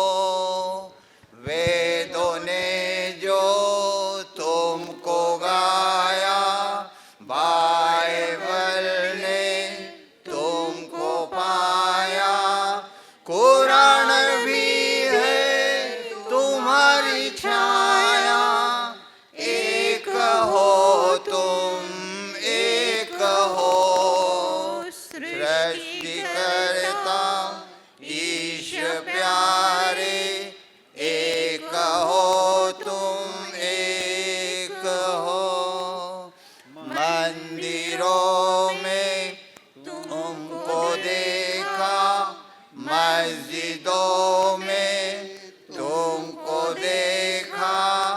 गिरजों में भी तुमको देखा, एक हो तुम, एक हो, सृष्टि करता ईश प्यारे, एक हो तुम, एक हो, जो न आपस में है लड़ते, सबको भाई जो है कहते, वे ही सच्चे हैं तुम्हारे, एक हो तुम, एक हो, सृष्टि करता ईश प्यारे, एक हो तुम, एक हो। हे भव्यात्मा ओ, कवि नजीर कहते हैं ईश्वर एक है, निर्विकार है, अक्षय है, अशरीरी है, और कुरान में कहा गया है ला इलाहा इल्ला अन्ना, यानी आत्मा के सिवा दूसरा इंसान नहीं है। मंदिर, टेम्पल, मस्जिद, चर्च में इंग्लिश के 6 अल्फ़ाबेट हैं, और धर्मशास्त्र, गीता, कुरान, बाइबल में 5 अल्फ़ाबेट्स हैं। इन 6 अल्फ़ाबेट में से 5 अल्फ़ाबेट बचेंगे, घटाएंगे तो बचेगा केवल एक। इसलिए कहते हैं आत्मा एक है, ईश्वर एक है। मंदिर में ज्योत, मंदिर में ज्योत, दरगाह में दिया, चर्च में मोमबत्ती, गुरुद्वारे में ज्योति, सबकी लो एक है, सबका मालिक एक है, खून का रंग एक है। अब कैसे पता लगाया जाए कि अपना कौन है और बेगाना कौन है? भगवान के नाम अनेक हैं, लेकिन भगवंता एक है। इंसान के नाम अनेक हैं, लेकिन हमारे नाम अनेक है, लेकिन इंसानियत एक है, मानवता एक है। इसलिए कहा गया है एगे आया, अर्थात आत्मा एक है, मालिक एक है, मौलिक स्वरूप एक है, और इसलिए God is one, God is one, God is one. हरि ओम सहनावतु सहनौ भुनक्तु सह वीर्यं करवावै तेजस्विनावधीतमस्तु मा विद्विषावहै। ओम शांति शांति शांति। हे ईश्वर, हमारी रक्षा करें, हमें विद्या फल दे जिससे हम अर्जन क्षमता पावें, हमारा ज्ञान सफल हो, हम सब साथ हो रहें, हम आपस में विद्वेष न करें, हम पराक्रमी बने, हमें तेजस्वी बनाओ, सर्वत्र शांति हो। प्रभु, हम एक साथ बैठकर आपसे याचना करते हैं, आपसे गुजारिश करते हैं कि हमारे मन के राग द्वेष दूर करके प्रेम, दया, करुणा एवं वात्सल्य भाव को जागृत करें, सुख शांति प्रदान करें। यही आपसे विनंती है, यही आपसे विनंती है। मैं एक स्तुति गान ले रहा हूँ। वह स्तुति गान है ब्रह्म धर्म के जन्मदाता, ब्रह्म धर्म के जन्मदाता, सत सत तुझे प्रणाम। तेरी सूझबूझ देख कर तुझको दिया राजा का सम्मान। ब्रह्म धर्म के जन्मदाता, सत सत तुझे प्रणाम। हिंदू धर्म की कुप्रथा को मिटा के किया तूने काम। मानवता का तू पुजारी, तू है जग में महान। ब्राह्म धर्म के जन्मदाता शत शत तुझे प्रणाम। एक ही ईश्वर में सब समाया, मानवता को सब में बसाया। पाखंडता को जिसने मिटाया, सती होने से स्त्री को बचाया। तेरा कार्य है महान, ब्रह्म धर्म के जन्मदाता शत शत तुझे प्रणाम। बाल विवाह पर रोक लगाई, विधवा जिंदगी फिर से बसाई। सत्य बिना ये जीवन नाही, मानवता की जोत जगाई। ब्राह्म धर्म के जन्मदाता शत शत तुझे प्रणाम। छूत अछूत का भेद मिटाकर, समानता की जोत जगाकर, किया जो तूने काम ये सब देख कर मैं कहता हूँ, तू अमर है, तू अमर है, तू जग में है महान। भारत रत्न तू महान, कोहिनूर हीरे तू महान। ब्राह्म धर्म के जन्मदाता शत शत तुझे प्रणाम। हे भव्यात्माओं,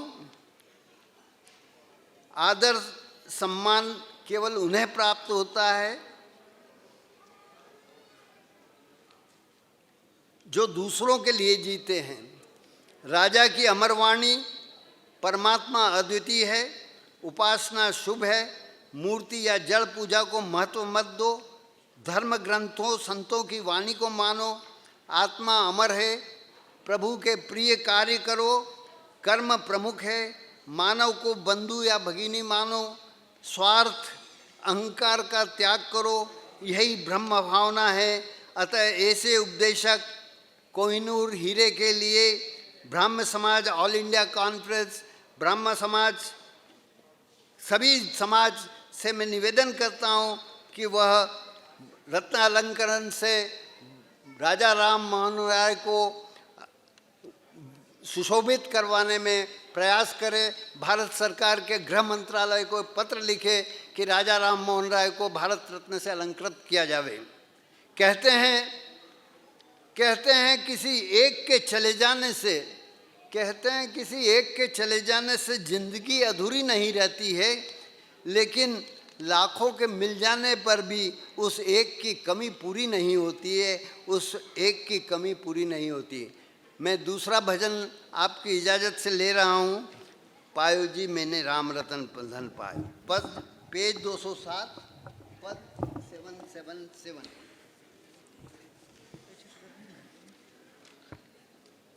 पायो जी मैंने राम रतन धन पायो, पायो जी मैंने राम रतन धन पायो।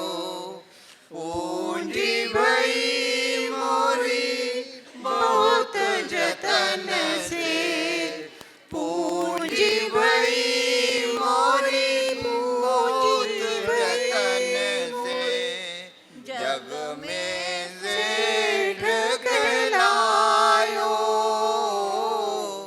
जग में सेठ कहलायो।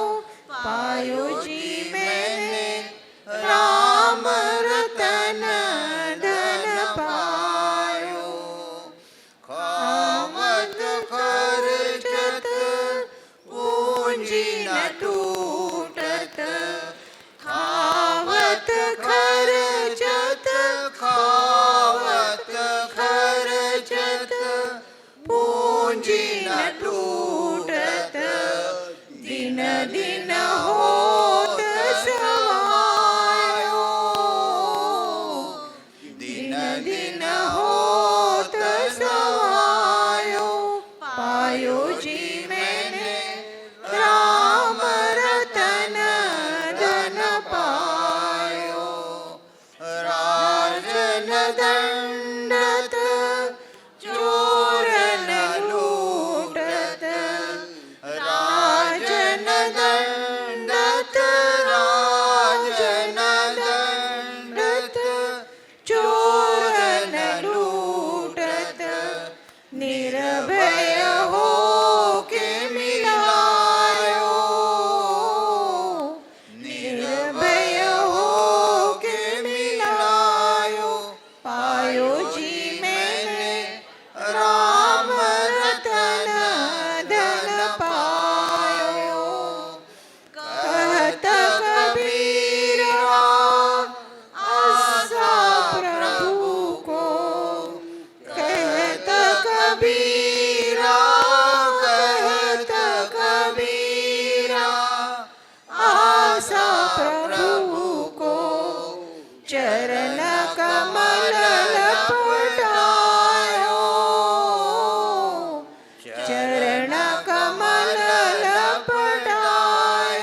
कृपा सागर,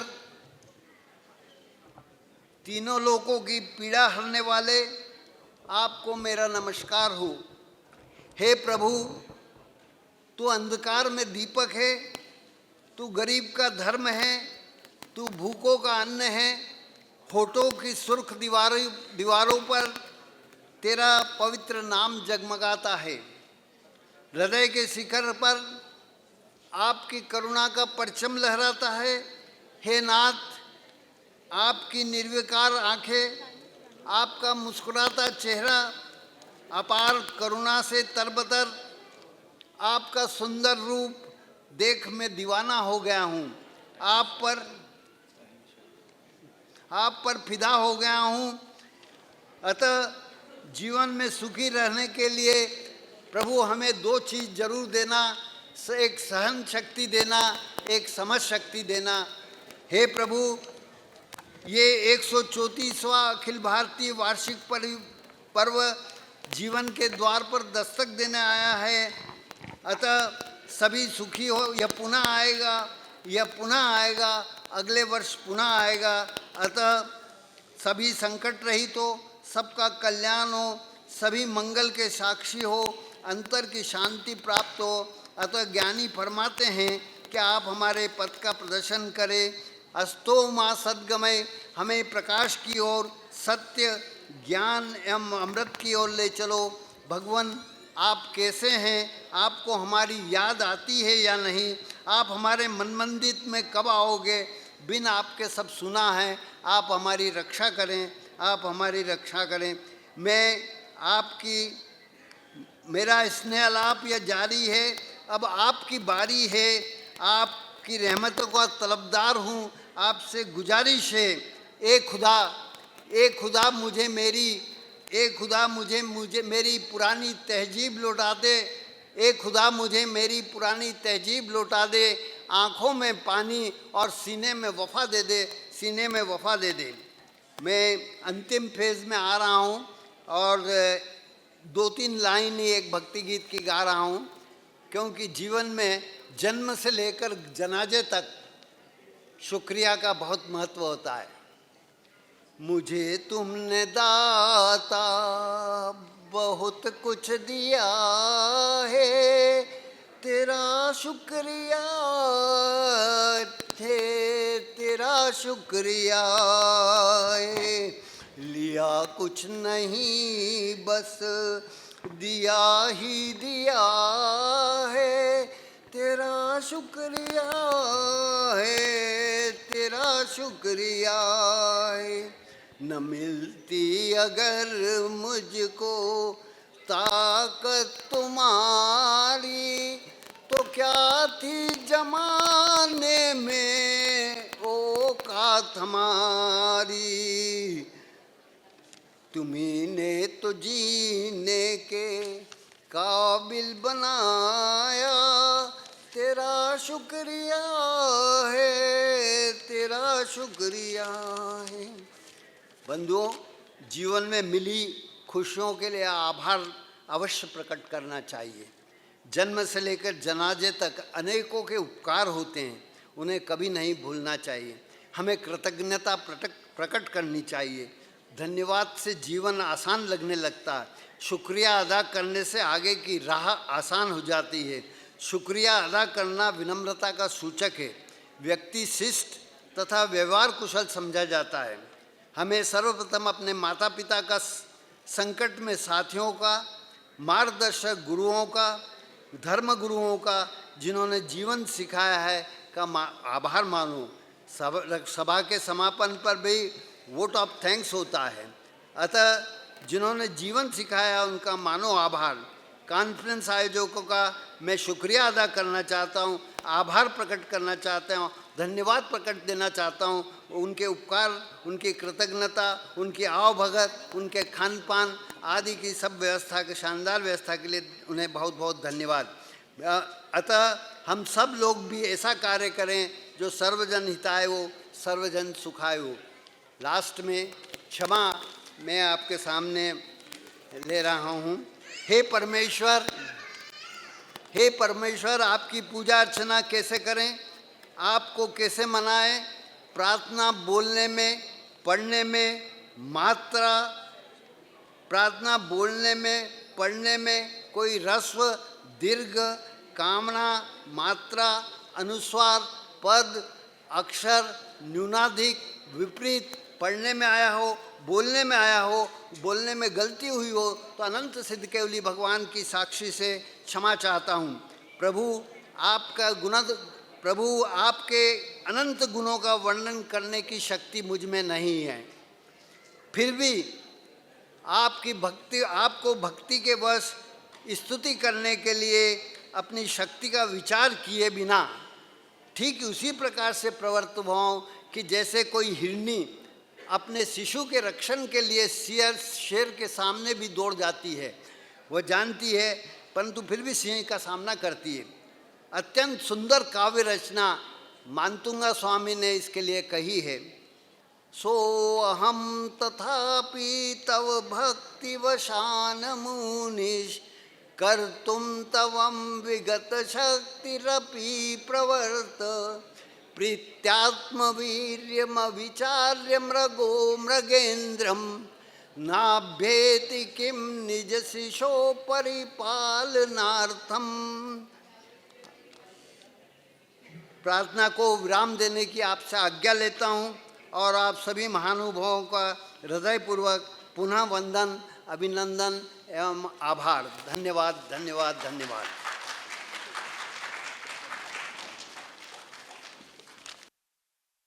Thank you so much, sir, for conducting such a serene and beautiful upasana, filling the atmosphere with peace and devotion. Now I invite Mr. Praveen Vema, sir, to felicitate our Mr. Santosh Kumar Jain and his team.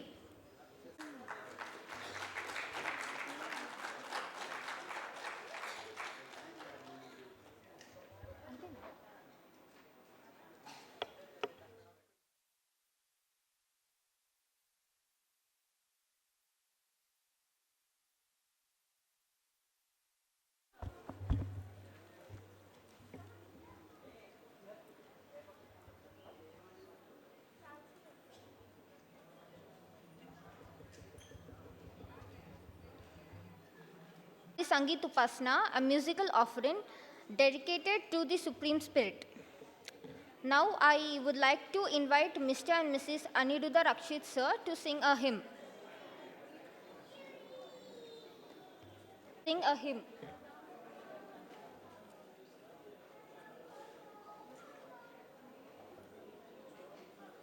পিতা বলে যেন জানি, তোমায় নত হয়ে যেন মানি, তুমি করুণা করুণা রোষ। তুমি আমাদের পিতা, তোমায় পিতা বলে যেন জানি, তোমায় নত হয়ে যেন মানি, তুমি করুণা করুণা রোষ। হে পিতা হে দেব, দূর করে দাও যত পাপ যত দোষ, তুমি করুণা করুণা রোষ।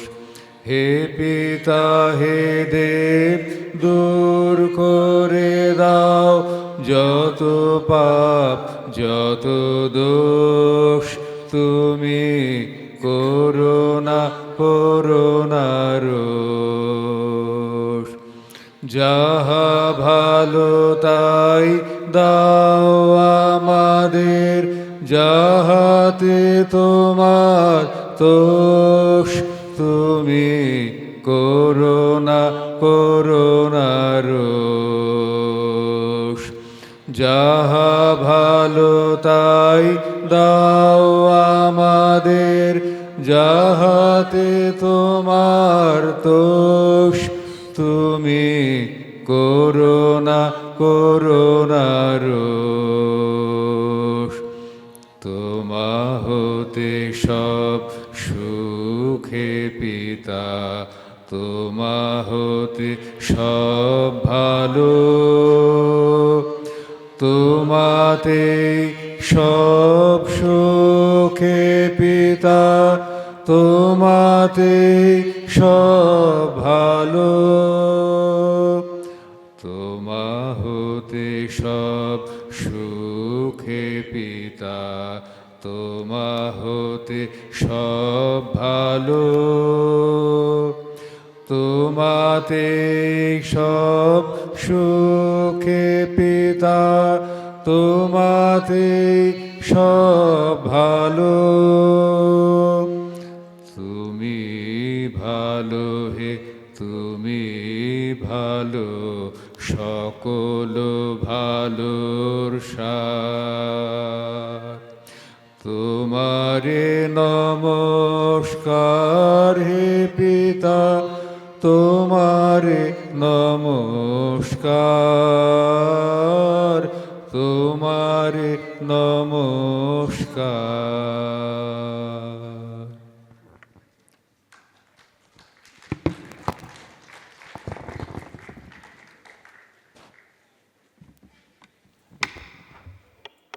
Thank you.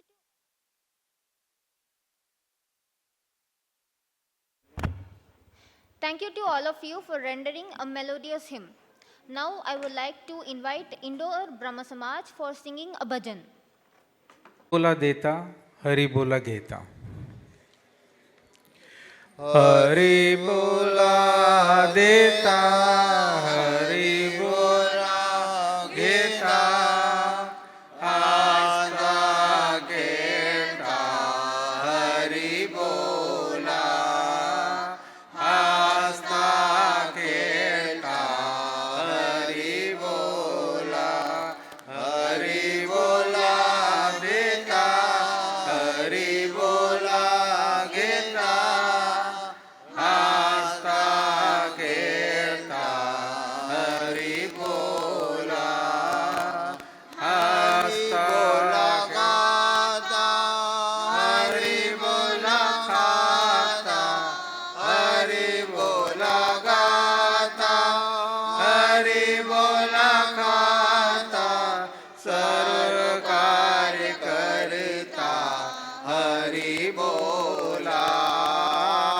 सर्व कार्य करता हरि बोला हरि बोला देता हरि बोला घेता आस्था खेळता हरि बोला आस्था खेळता हरि बोला हरि बोला एकांती हरि बोला लोकांती हरि बोला एकांती हरि बोला लोकांती देह त्याग अंती हरि बोला देह त्याग अंती हरि बोला हरि बोला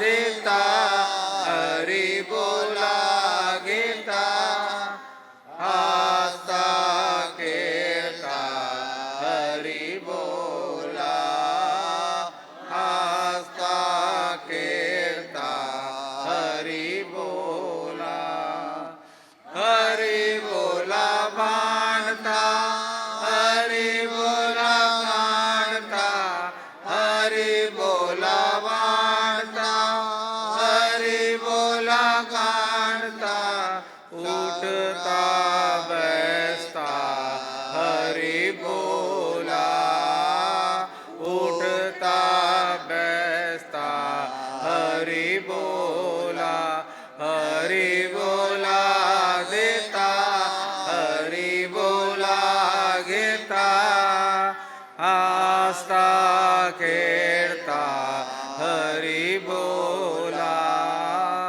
आस्था खेळता हरि बोला हरि बोला जनी हरि बोला विजनी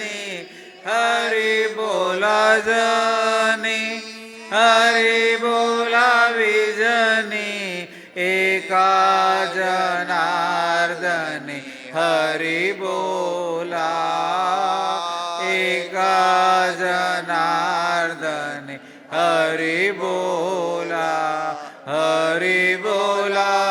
देता हरि बोला घेता हसता खेळता हरि बोला हसता खेळता हरि बोला ब्रह्म कृपा ही केवलम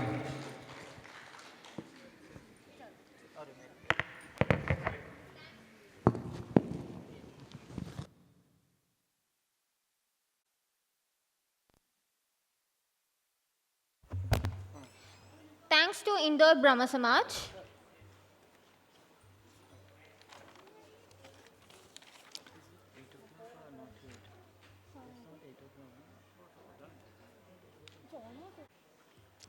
With this, we bring today's session to a close. Our heartfelt thanks to all the respected speakers, participants, and the members for their presence and inspiring contribution throughout the day. Your participation has truly enriched the spirit of this gathering. Now, I would like to request all the members to kindly proceed for dinner. Let us meet again tomorrow morning at 8:30 a.m. to continue our journey of learning, reflection, and fellowship. Thanks to all of you, and wish you all a peaceful and pleasant evening.